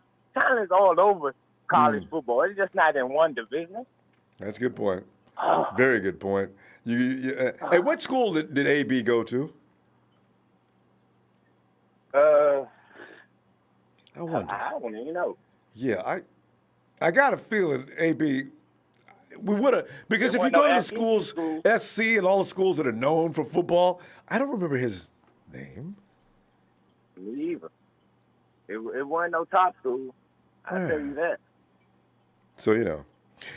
That's why, you got to be able to judge talent, and that's what scouts are out there doing, and they've done that well for the 49ers. This is why you can almost, except for a couple occasions, and I think Kyle had something to do with Dante Pettis. I don't know if the scouts came back and told him that, but and Solomon Thomas was strictly that was John Lynch's problem, So they've learned, I think, let the scouts do their work, and we'll review their film, but don't come and do, So yeah. And it's definitely like good talent there. Like I'm just scouting. Like I like Dantzler from cornerback from Mississippi State. I like Jordan Elliott, D tackle from Missouri. He's a monster. You know what I mean? And then this dude Quez Watkins from Southern Miss. He's 6'1", 182, ran a 4.35. He's a deep threat. And then there's another little guy named Humphreys. He's a running back from out of New Mexico State, 7th-round pick, ran a 4.37. I see Kyle got his name written off of him, all on him.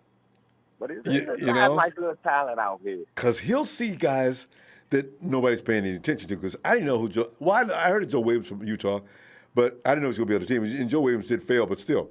I don't know why Kyle thought that C.J. Beathard was going to be. Kyle he either does really well with his picks or he does really bad. You notice that? And then the last thing is we got to always remember, in our running back room, only person signed after this year is Mostert, and he only got one more year after this year. And then on our defensive back, our corners, all of them leaving. Sherman last year, Mosley, Kello, you know what I mean? All of them on 1 year I love when you said contract. Kello's name. So you know what I mean? We're gonna have to build up the talent behind these players, and then ain't nobody thinking about next year. Next year we can go out and get that tackle to play behind Staley, to replace Staley. You can't replace everything in 1 year. No. We too close to the Super Bowl to be trying to replace every position. We need to get what we need to win. Perfect point. And you got to be careful because of the fact that you are close to Super Bowl. If whatever moves you make, they better be well thought out moves, knowing what you're doing and how it's going to affect the now and the future.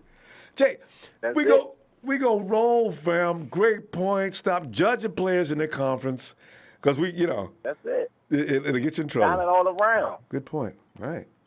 Thank you for the platform, Ronbo. Hey. Thank you for all you do. Thank you, Jay. A blessing to us. I always love your contributions. Alrighty. See you tomorrow, fam. Alrighty. Have a blessed night, Rambo. Have a blessed night, Faithful.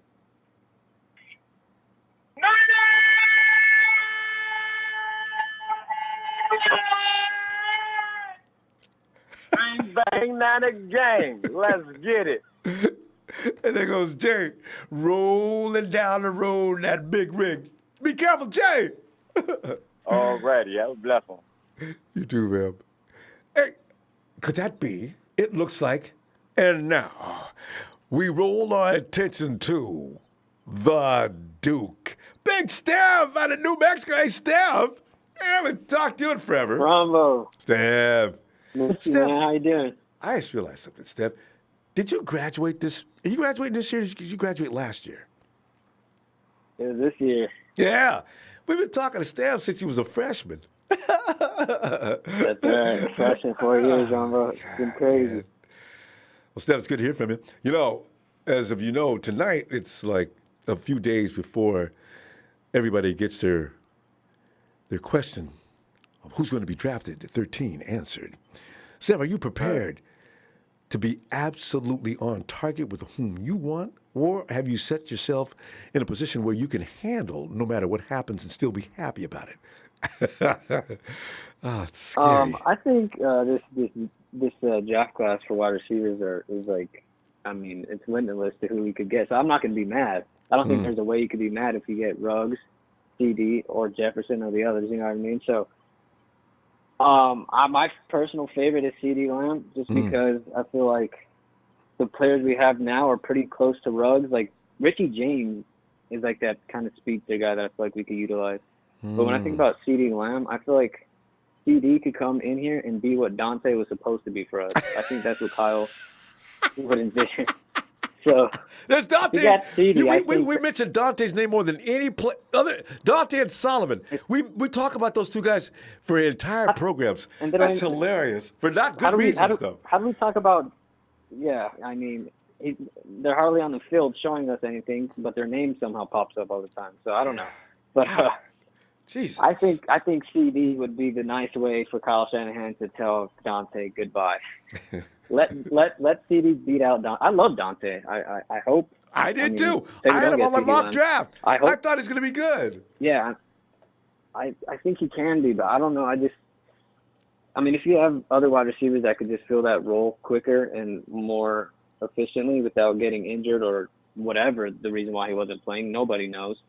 Then I think you have to go for it. I mean, CD Lamb, I think, would balance out the offense well with size. And, you know, after the cat stuff, it reminds me of Debo. Like, they're just, I mean, refuse to go down. Has to do half of the work, and they'll do the other half. And I just love that. I like CD. But Ruggs, I mean, you make your case. I mean, Ruggs would just be dangerous. So I'm happy with everybody, Ronbo. Yeah. Well, you know, you got to get to that because I got a feeling this time if they do pull a receiver with that, because everybody thinks they're going to pull a receiver. Every analyst, every NFL network, every football platform says the 49ers are going to pick up a quarterback somebody did say quarterback, though, but everybody knows it's a wide receiver. So, you know, it's scary if they don't see what they want. We could be looking at keeping both of the first-round picks and drafting a wide receiver at 31. You got guys like Rieger, and I like Rieger. I think he's like kind of like Ruggs. He's in a way, but he's slower. But Rieger, he's from I forget where he's from, but he's pretty good. But there's like 18 receivers in this draft class that are, you know, pretty solid that could go from the first round to the third round. And you would think, right? And Steph, you would think with the abundance of receivers here, the 49ers will have well scouted out, but you can't scout, Steph. You can't scout like you would normally because of the system. Coronavirus has limited people as to what they can do as far as looking at players, right? So you see these guys on these virtual workouts and everything. That's not going to work. I need to be able to sit there. I need to watch that kid. I want to see all his reactions. I want to see how he does this. I want to see how he does. I want to watch his footwork closely. I want to watch everything about him. I want to talk to him. You know, can you do all that now? I don't know. I don't think so. Yeah, I mean, you might just have to go for the safe picks. I mean, for what, you know, they might just have to. It's going to be tough, but I'm just afraid, Ron, that it's not going to be another Solomon Thomas season, year of draft. Please, no. Please. Do you remember no. that pain? God. Because I could just remember that. I could just remember that night, Ronbo. You were, we won't talk about it. I But was it was livid. hilarious. I could not believe they did that. And remember how there was 2 camps, right? There was a Solomon train, right? And about 4 or 5 guys each and every day would come in and needle me about the fact that we're going to pick up Solomon Thomas, Ronbo. No, we're not. Why do I need Solomon Thomas? He's not. Was he going to make Eric Armstead sit out? I don't think so. I got Ronnie Blair. Why do I need Eric? I'm going on and on. My case was solid at the time. I didn't know. I was just arguing because I didn't want him. Now I know I was absolutely on target. My God. But we're not going to have that happen. You Not changed this his year. name. I mean, you changed his name to Salami Thomas that night. I was so mad. I want to apologize. Yeah, I almost. didn't need to overreact. I mean, God, I was so upset. There were so many players. And remember, Steph, in my own mock, I said, give big Christian McCaffrey for my first pick. Yeah. Look at McCaffrey, the highest paid He's like, running back in NFL history as of this hour. and he's a Matt Breida times 10. He's just that's what he reminds me of. He's just a Breida, but better. And Steph, for Kyle's offense, McCaffrey would have been straight money. That's all right. We'll be fine. And he's a Stanford guy. Why didn't John Lynch? All right, that's the pass. Remember, Steph, we had a problem with the run the year before, so we needed a run stopper. That's true. So that was happening there. Yeah, we were. I mean, we're at the beginning of building brick by brick, and that's where he started. So. Yeah. So, but we'll see, Ronbo. I mean, we could be or have another Mike McGlinchey year where we don't see it coming at all. Mike McGlinchey. I mean, that could be another year like that. Yeah, I mean, they could pull a player out the hat. We wouldn't never even heard of them. We got to get ready for it because I'm telling you, they're thinking about Staley, Buckner, especially. You're not going to be able to replace Buckner. You're not going to be able to replace Staley either by just taking a shot with a draft. You don't know, but you got to attempt. Yeah. Ah, man. Yeah. So we'll see, Ronbo. But I'm glad I got to call in and say what's up. Missed you guys and shout out all the fam. Looking forward to Steph. Get back in here before the week's over, man. We're going to be in here all week long. All right. All right. I got nothing but time. This quarantine going on, so stay safe and we'll talk to you guys later. All right, fam. Night, Steph. All right. Later, Ronbo. Thank you. Thank you. And let's go check out a Flossie B.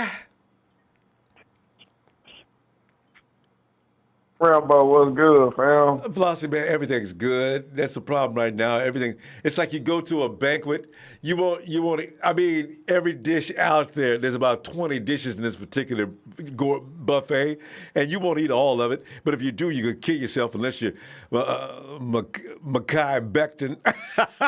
Hey, Flossie. What's good, fam? I'm making jokes about Becton, but wouldn't it be funny?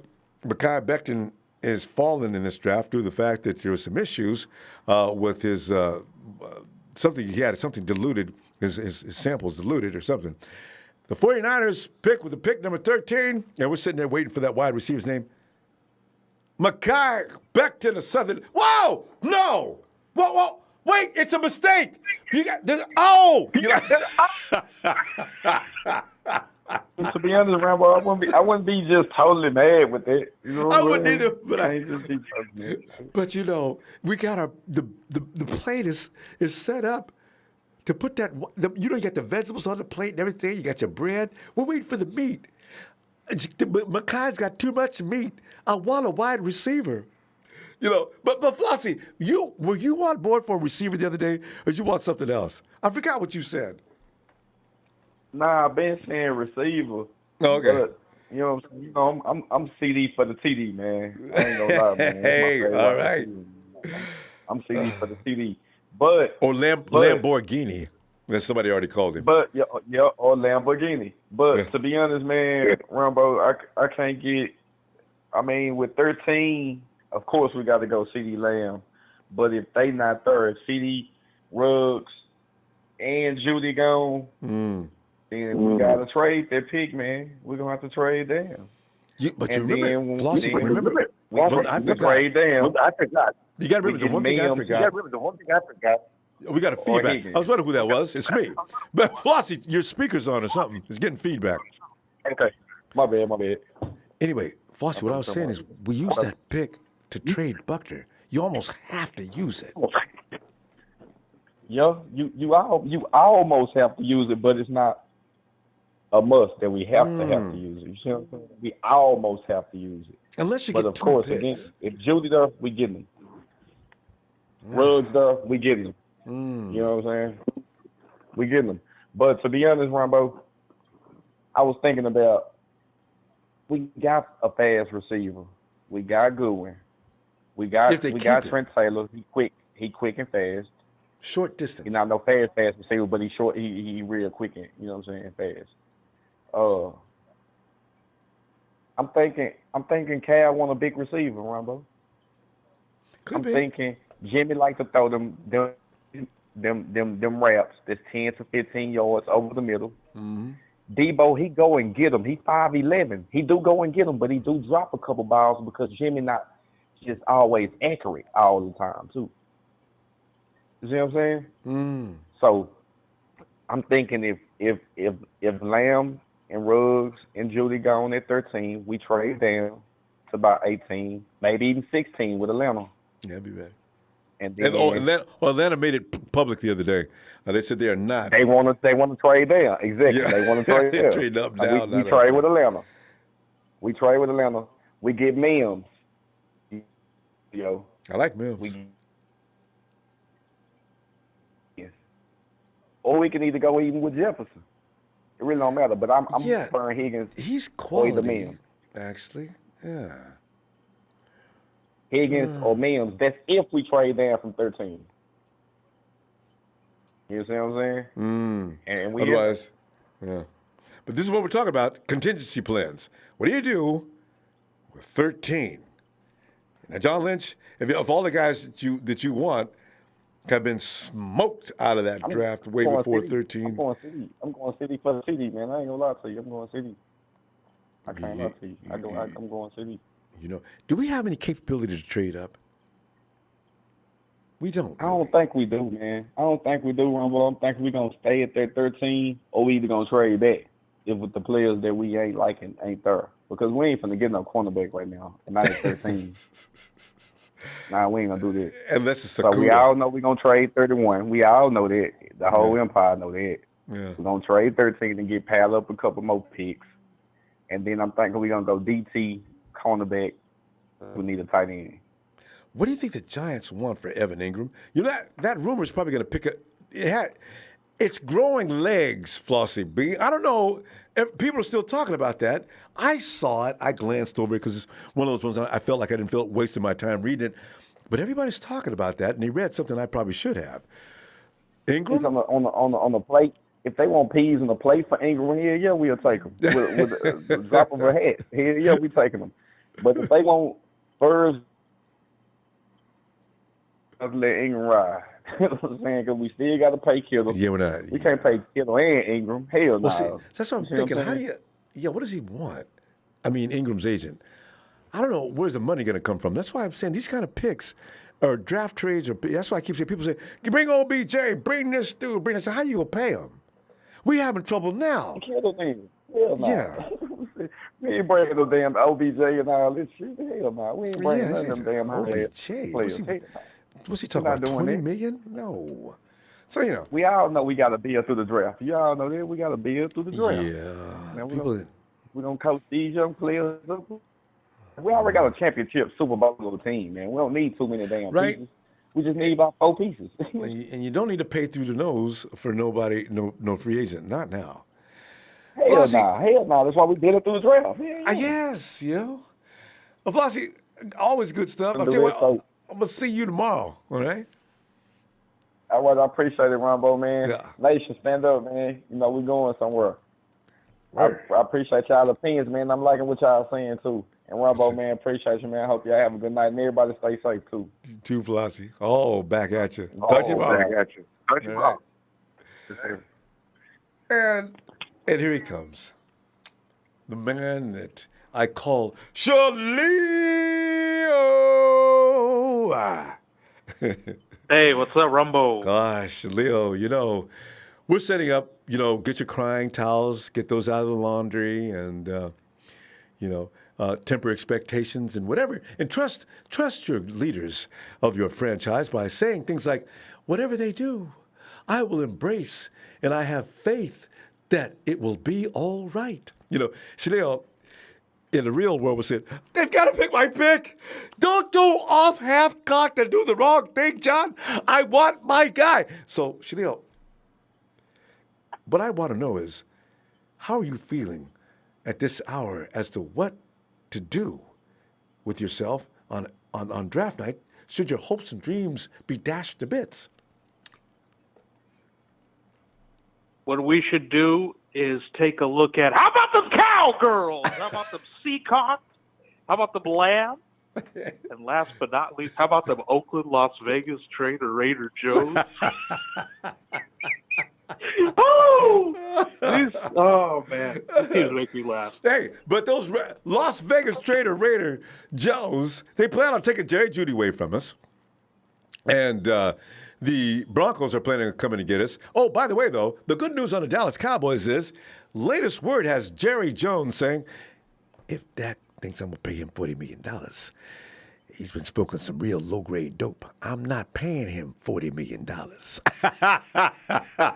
Oh, no, they had the party. Remember the party? Dak had a party for all the guys. It's cool. It's cool with them. And Jerry thinks he's cool with the guys that he's getting paid. So that's why they set up the party. They did that, but he did that. He did it before Zeke too. Remember they showed Jerry having some party, he was laughing and shouting and carrying on. Because Zeke was asking. He probably said at the party he gave the whole guys a speech. Yeah, we need to be cool about this, but I'm getting paid $40 million. Oh, okay, that sounds good. Jerry's like, what? I hope they do pay Dak $40 million. That's $60 million. Wait a minute, what did I say? How much did Zeke get? Did he get 100? Wait, what did Zeke get? He got some crazy amount. So, Mari Cooper got $100 million. But that was for Mari Cooper, yeah. Oh, Jerry, what are you gonna do for money? You got Mari Cooper. And you know what? I've been hearing from their end that they might be trying to trade up for Jamal Adams. I heard about that the other day too. Jerry must have some. So they might go bankrupt if it doesn't pan out. Yeah, but how come he's already should be bankrupt? Okay, you know what? Look, we got to save that. Hey, keep an eye on the Cowboys. You know what? Watch there be some kind of investigation as to why Jerry Jones is not way over the cap already. And how come he's allowed to get away with it? Is he paying that dollar for tax? I don't think so. Okay, never mind. Oh, and we're two-peating the Lambs. Lambs are broke. They're done. And how come how come? Jerry Jones isn't broke. Lambs are. Never mind. Anyway, Chanel. All right, let's talk about 49er football. Hey, yes. Everybody is copying the Chiefs' idea. Get that fast wide receiver and Tyreek Hill. Why do you think Texans traded with the Lambs to get Brandon Cooks? They like them small wide receivers that could go fast now. Nobody is not looking into the taller receivers anymore. That's me. They're looking for the small guys. Quick, fast. Build a defense like us. Yes. And build a good wide receiving core like the Chiefs. See? Now, we could have the best of both worlds. That's what I want. Give me that speed dude that scares the bejesus out of everybody in that secondary. That works. Because you know what, Shleo?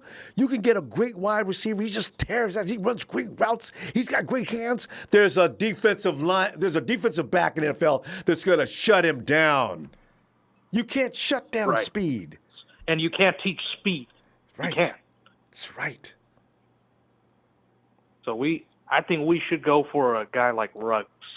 I think that will just complete our team. And everybody's been saying Jimmy doesn't have a deep ball. Did you not see the Saints game? I mean, it was not accurate deep ball. Emmanuel Sanders had to work a little bit to get that ball.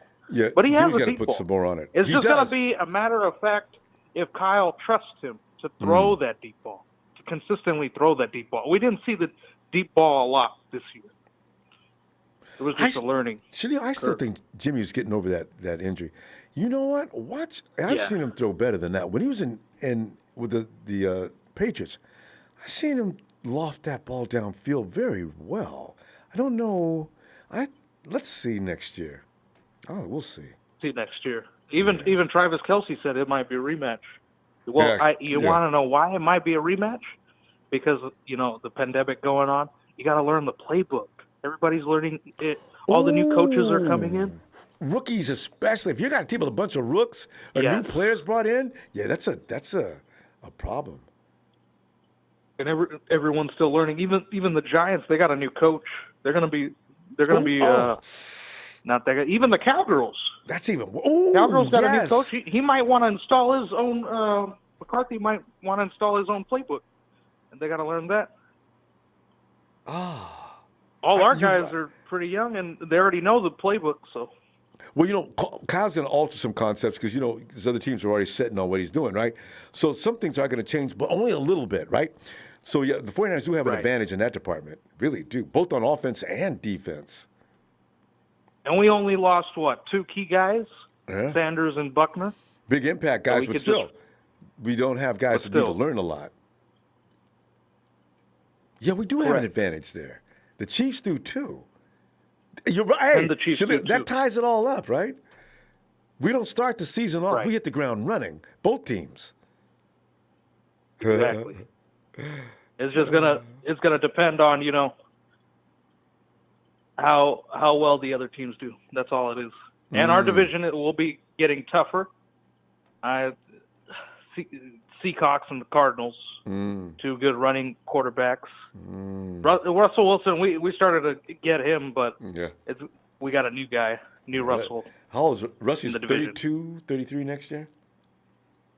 Yeah. Yeah, see. And you know what? He already got paid, so they can't build around him. They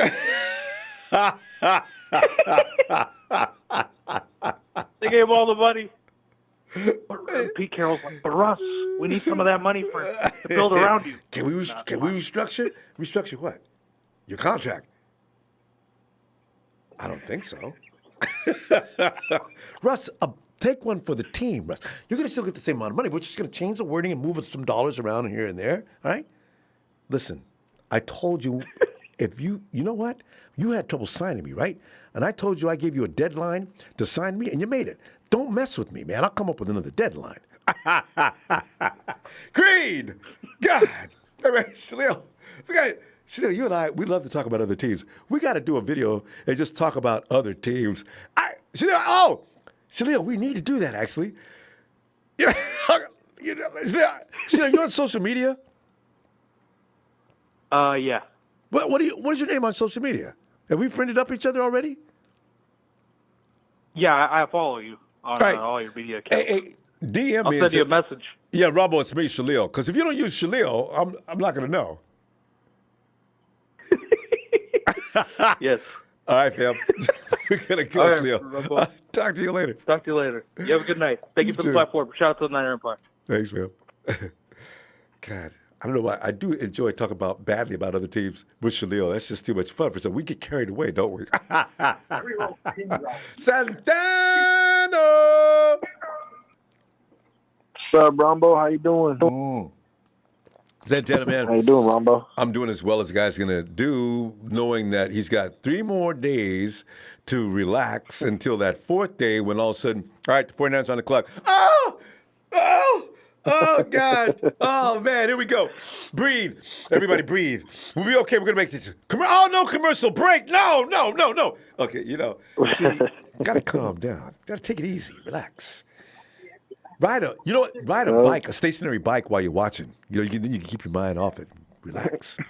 But Santana, if you don't get what you want, if you got a second want that you want, it may happen. First of all, Ronbo, how you doing, man? Oh yeah, you can see a little crazy.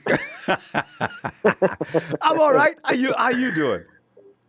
I'm doing good, man. I'm doing good. I'm just ready for this draft, man. Just to see who we're gonna add to our team. Yeah. So hopefully it's I don't want to say wide receiver Ronbo because I feel like we get other players. We can. That we need, and they can make more of an impact in the team than these three wide receivers that we were talking about, CeeDee Lamb and Henry Ruggs and Jerry Jeudy. You know, because the game changes once you go to the NFL. You know, I know they might have been stars in college and stuff like that, but once you go to the NFL, it's a different speed. You know, become a bust. That's true. Yeah. So I mean, I wouldn't want to risk that number one pick for. They're too for high, wide right? receiver. You think 13's too high to go for a wide receiver, right? Because in years past, we would not touch a wide receiver with 13. True. It's too high, and not only that, there's good wide receivers, decent wide receivers, you know, in the second and third rounders, you know. So I mean, I know everybody just wants a weapon, you know, for Jimmy G, but I mean, we need is to address the spots that we really need, and you know, we need DT, we need a offensive tackle, you know, because Joe Staley's. We don't know if he's going to be back next year or what's the deal. You know, I know we have Bro School in school, but I mean, if we can get a legit potential elite offensive tackle, why not get protection for Jimmy G? You know, because watching the Super Bowl, he only did a 2-step drop back and he had to get rid of the ball. Like he had no time to. I mean, get rid of it right now too, or else get your brains beat out. Yeah. Yep. Yeah, that's true. Yeah, and so I mean, I love Henry Ruggs. I think he has the most potential out of those two receivers, CeeDee Lamb and Jerry Jeudy, because he can develop a lot more with some speed, and he already has the speed. But man, I don't know, Ronbo. It's just I just have a feeling they're gonna go defensive line, and then they're gonna go maybe. Offensive tackle or an O-line for the O-line, you know, and they're probably going to wait till the later rounds to pick up a receiver. So it's we picked up Debo in the second round, and Jalen Hurd, if he'd have been healthy, picked up in the fourth. You know, this third. I mean, you got Trent Taylor. You got Trent Taylor coming back. You know, and then Kendrick Bourne. You know, he's an up and coming. I mean, he looks like a good, solid, decent receiver. Kendrick looks like he's about to go for his potential in a very good fashion now. So the only thing we are missing, I believe, on the wide receiver is someone with speed. You know, someone with speed that can blow the top off the defense. You know, so that defense has that in the back of their head, and you know, so. It makes that defense real nervous and makes them prone to making big mistakes. Yeah, exactly. And I think that's what we needed in the Super Bowl too, Ronbo. A receiver that put that deep threat, you know, where you gotta have it. Where they had a, you know, but I mean, what's his name? Marquise Goodwin's still there, so he's gonna come back probably and compete. And if he competes with whatever receivers we get, and Kyle Shanahan keeps him, then he deserves to be there because he competed with these other wide receivers, you know. But you know, I gotta tell you, Santana. He comes in every year. He's hot in camp. Marquise looks like straight money every year since he's been 49ers in camp. Something happens between camp and week 6, 7, 8, 9, 10. Except for that first year. He stayed tough all year. But I mean, Rombo, we all know what happened with the situation, family and his wife. That could and be you know what? So I can't really say like, oh, Marquise trash. Let's get rid of him. Because, he's not trash. Because when he had no issue, you know, or he had no family problems, and he was in the field actually playing, he played good, you know. So I mean, it's a mental thing that can affect your body and affect your state of mind, you know, where you don't perform well either at work or his, you know, so. Well, Santana, so I mean, like, we got to pull up. Go ahead and make that because we're out of time. But yeah, I agree, man. Marquise. You know, so if he stays with us, we'll see what happens. Let's see what happens exactly, and I believe in Kyle and John Lynch, man. They're going to get the best picks for our team to go back to the Super Bowl and win it this time. Yes. So if we get back, that's that, we're definitely going Ronbo. to win it because that All means we right, got man. everything working. I'll let you go then, Ronbo. All right, Santana. See you later, fam. You have a good one, man. You Be too. safe. Bye, man. You too. And let's roll on over to my man Alice. Get on in there, Alice. Ronbo. Ellis. What's up, family? Oh, Ellis, you know, man, I'm trying to prepare myself, and I wish I had this kind of insight as a child, as for Christmas, you expecting this, and that, and you don't get it, and you show your butt at Christmas morning. See, you got to prepare yourself mentally to accept something that you have no control over. See, so anticipation is one thing, but try to keep it tempered down to where you can handle anything that goes wrong. Ellis, I know we've talked about it just a few days ago. Ellis, review again. Should things go south of the wide receiver group, and I call it south because anything less than that is most people's minds not going the right way. Ellis, how do you prepare yourself for what may be come draft night? I guess if we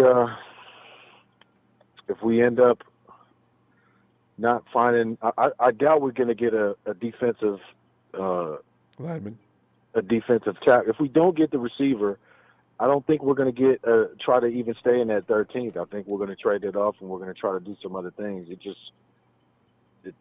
seems as though we have actually a lot of potential in other rounds, man. There's just maybe it's not just the receiver core, as a whole that's deep. It seems like the draft overall has some pretty nice depth. I've been hearing all these different names and looking at some of these players, and then we're talking about the Marlon Davidsons and the other defensive tackles that are out there. I know everybody's been harping on Kinlaw and whatnot, but there are guys out there without any past injury issues or anything like that, or that are there are more numbers and selections left over and availability, to where we can kind of maybe not be on that Kinlaw train as much. But I know a lot of guys are looking to have that be a pick, and then there are others that aren't. So it's crazy. I still think Marquise is going to go though. I don't know why. I feel like it just might be something there towards the day of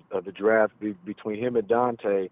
And there was even people saying that, Matt Breida still may go because that's really high, that he's kind of high as, for one back, in order to keep him. And we got all those other backs. It may not be worth, keeping him and trying to free up that 3.25 mil or whatnot. So it's seeming to be that there's going to be some trades. We just don't know officially who's going to go. I mean, we're going to speculate up until the moment we get the call.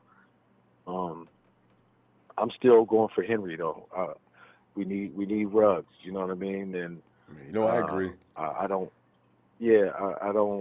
really care so much about having a big, tall receiver at this point. Because that being tall doesn't really guarantee much. I had like I said in several videos, back or calls back, we had a receiver on my team that played basketball. He's like 6'7", 6'8", and he was getting pushed off his routes by corners that were under 6 feet. Mm-hmm. It was embarrassing. Mm-hmm. So I'm just saying, not to say at the NFL level that, not to say at the NFL level guys would be allowing that to happen. I'm just saying it doesn't really mean that much. It's all about the player overall. And if you get like a DK Metcalf, I think those guys are a little more worth, taking some, second glances at, regardless of what the cone drill times are. This kid's, we can see that DK Metcalf is going to be dominant in the NFL. He's, him and Debo are neck and neck on stats for the season. So I'm just saying, we got some, some gems that are out there, and I think in the later rounds we're gonna walk out of there and we're gonna all feel really good about it. It just may not be everybody that we have kind of, been, you're harping on. Had our eyes set on. And every year, because NFL, but we need Ruggs. Yeah, because they promote these guys. And who doesn't know who Jerry Jeudy, CeeDee Lamb, and Henry Ruggs III is? The NFL actually has made them bigger than the game right now. Because everybody knows, everybody that's in the football community knows about those three names. And we know about a few more, but the spotlight is on those three. And they may not even be the best ones in this draft. There's going to be a shocking surprise, more than likely, Ellis, from a second or third round pick. Watch and see. Yeah, I believe it. I believe it, fam. I think we got. We'll be fine if we don't end up, getting Henry or any of those other three. Let's just say the Raiders and everybody, like some of the guys have been talking about, is the Raiders will try to snatch them right from under us, so we don't even have any selections just to spite us. That very well may happen, but so what? Yeah. But so what? We're going to be fine regardless. You guys aren't going to stop us, and I like the fact that Kelsey's looking at us going for a rematch because this time, we're not going to allow the referees to be a part of the say all be end all, and then we're going to take it. Since you know the game, you played it. Every coach says this thing, guys. The refs or officials or whoever game you're playing are a part of the game. We cannot let them determine who's going to win this ball game. Go out there and do your job, do your assignment, cover everything right, and we'll be fine. See, but that is as we're watching, and we're watching obvious infractions that the refs aren't calling, it did have a bearing on the game, but both teams have to deal with that to some degree. So it comes out, supposedly, in theory, it's equal.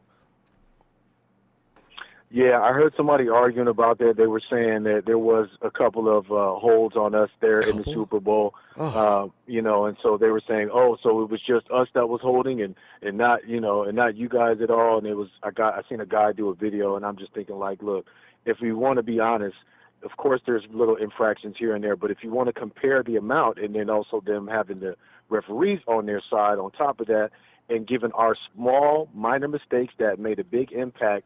That was why we got the result that we did, because we still could have won, even with the referees up against us and with them not calling the infractions. We were so close to still even winning the Super Bowl had we not. The last ending, the icing on the cake, was us giving up those big plays, and we still would have won the damn Super Bowl. You know what I mean? Even with the referees and not calling and making calls to benefit them throughout the game. So it just, it's unfair, and that's what. We talk about money being involved in different things, and it cheats us out of, feeling like it's really a competition sometimes. So hopefully we don't have that, we don't play into that narrative again, because we can't afford to do that. And I said earlier in the chat, Ronbo, lastly, when we played Seattle that second game, the refs were doing all that they could to give them the damn game. Nobody paid attention to that. I'll never we got it by the skin of our teeth. Yes. That downfield call of interference had nothing to do with what was going on the line of scrimmage. You couldn't even see those two players way down the field. Gave the Hawks Man, they still tried. Okay. And Pete Carroll was over there like, we got it. They're going to give it to us. They're going to give us the, when Dre Greenlaw stuck, was that whatever that Hollister. name, that tight end's name was Hollister, they were figuring that the referees were going to give them that, and I'm just glad that we ended up getting that win. But we can't play into those damn narratives, man. We gotta stop letting them get that close, fam. I know. Gotta play football, man. We definitely do though. All right, fam. I'm gonna see you tomorrow. Okay. Yes, indeed, Ronbo. Thank you again, family. I appreciate you as always. Thanks, Shout out Ellis. to the Niner faithful and Monday Night Raw. Yeah, we'll be back. Looking forward to it. Night, Ellis. Peace, man. Oh, man. Whew, man. Hey, and here he comes, Mr. Jerry Judy himself. It's the Iron Sheik. What's up, Ronbo? What's going on? It's Judy, Judge Judy, baby. Let's go. I'm doing a post, right? I'm on Twitter. I'm writing. I forgot the instance, but I was worried about they were going to get somebody else, and I said, "That's it for Ruggs." Oh God, let me hear you say Ruggs. She comes in, of course, as to be expected, and writes, Judy. You and Justin. Dustin, I think, said lamb. I said, maybe lamb smells bad when you cook it, man. I don't want no lamb. It's good. Lamb is pretty good if you can barbecue. So, hey. But we're all, but- hey, Sheik, watch us all get our feelings hurt. 49ers don't take Lamb, Rudy, or Ruggs. They go ahead and they pick up Mims. Although I'm not going to be mad at that, but I'm I'll just be saying, shocked.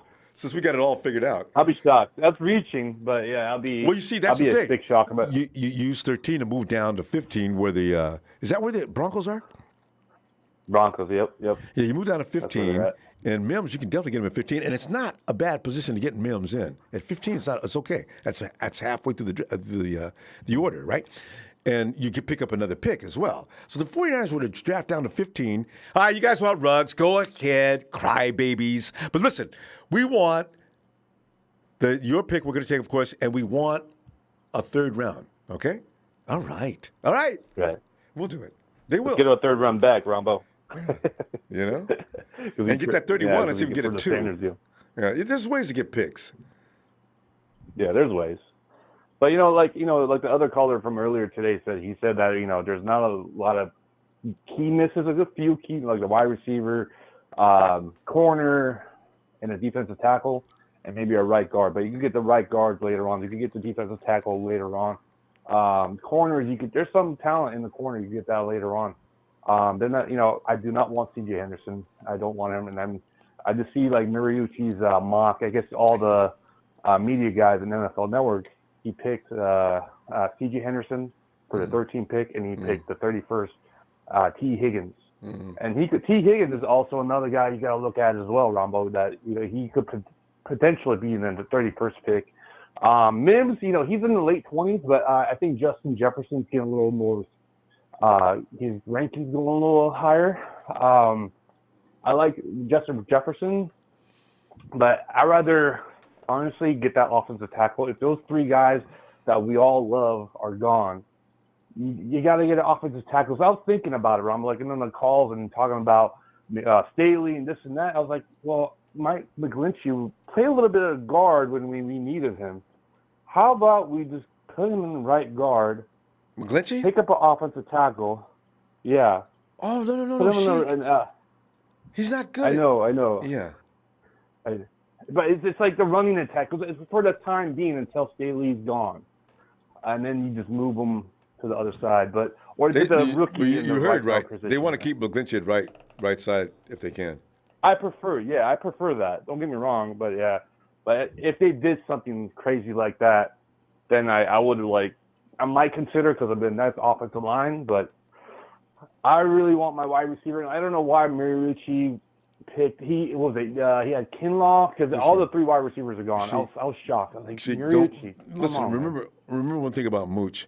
He's the guy that's going to go down in history as having passed on Tom Brady. Okay, so there you go. And Aaron Rodgers. No. That was somebody else from Rodgers. That was Mike Nolan. Yeah, that was Mike Nolan. I'm sorry. Let me take that back.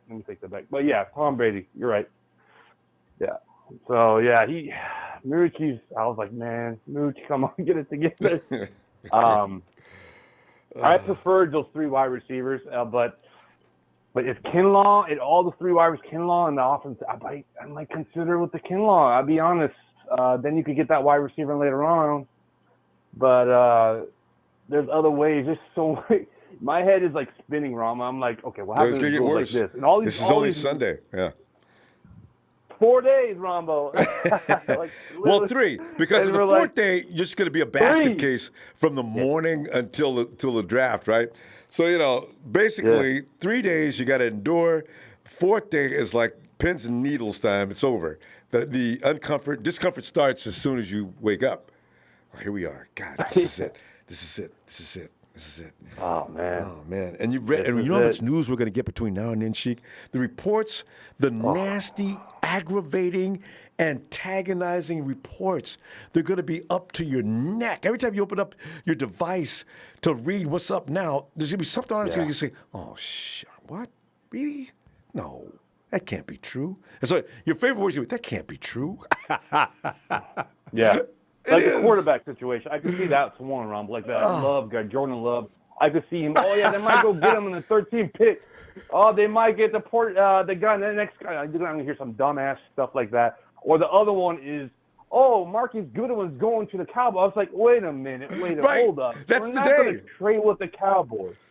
It's like, are you serious? Have you not learned about the Charles Haley? I know we can go Charles Haley, Yeah. but we're not going to give Goodwin that. I prefer this. This is what I know Lynch is thinking this.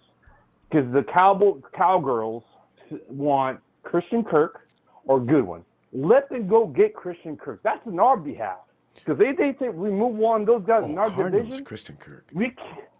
They're considering him as well. So I was like, go get him. It helps us. Listen. So keep Gooden around and then maybe trade him to another team. I will not give it to Cowgirls. Well, I don't know, but this just in, Big Show has fired you for even mentioning Kinlaw in a sentence. Okay. Just want you to I know. I don't want another defense lineman. He really gets into that, doesn't he? And then he explains his feeling. You guys don't understand. Some of you guys were around last time the 49ers won a championship. I've had nothing. I have no, and we don't have any offensive players. You guys keep thinking. I've told you, offense wins championships. I said, Show. You can't change cliches like that. You got to come up with something. Defense wins championships, Big Show. Yeah. He can't flag on you, Show, for that. We have like a private chat with all the guys and all that, with Russo and Will and then Big Show. They're all going out with the Kinlaw and then us, me and Big Show with the wide receivers, because Big Show wants Lamb and I want Judy.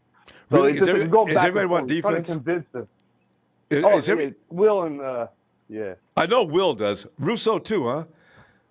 Yeah, Russo's heavy on Kinlaw right now. Who's this guy? Kinlaw? Kinlaw. Yep. So Will. He So we got just Will thinks and Russo for Kinlaw. Who else? Is there any other defensive players? That's it. That's all I know. Yeah. That's all I know. I tell you. But the thing, their reason of wanting to get in Kinlaw, and they say, oh yeah, we do need a wide receiver. T. Higgins or these other wide receivers might be available on the 31st. I don't see that. Because that's assuming they're going to be available. You got to get the best available. Unfortunately, I'm going to say Ruggs if he's there.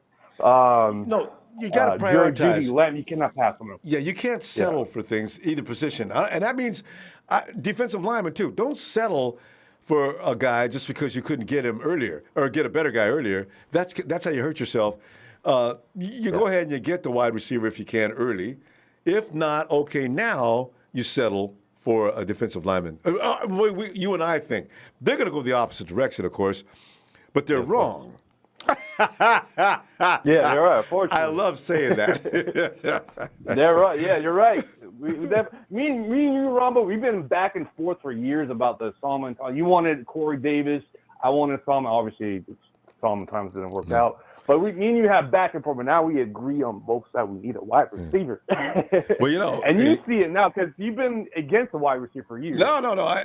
But the team's already built now, and to the point we can go get the sexy picks. At that time, we were kind of still trying to build those trenches. And you got to build the trenches. My thinking, you got to build the trenches first, right? Or it's not going to get your offensive line or your defense off anyway.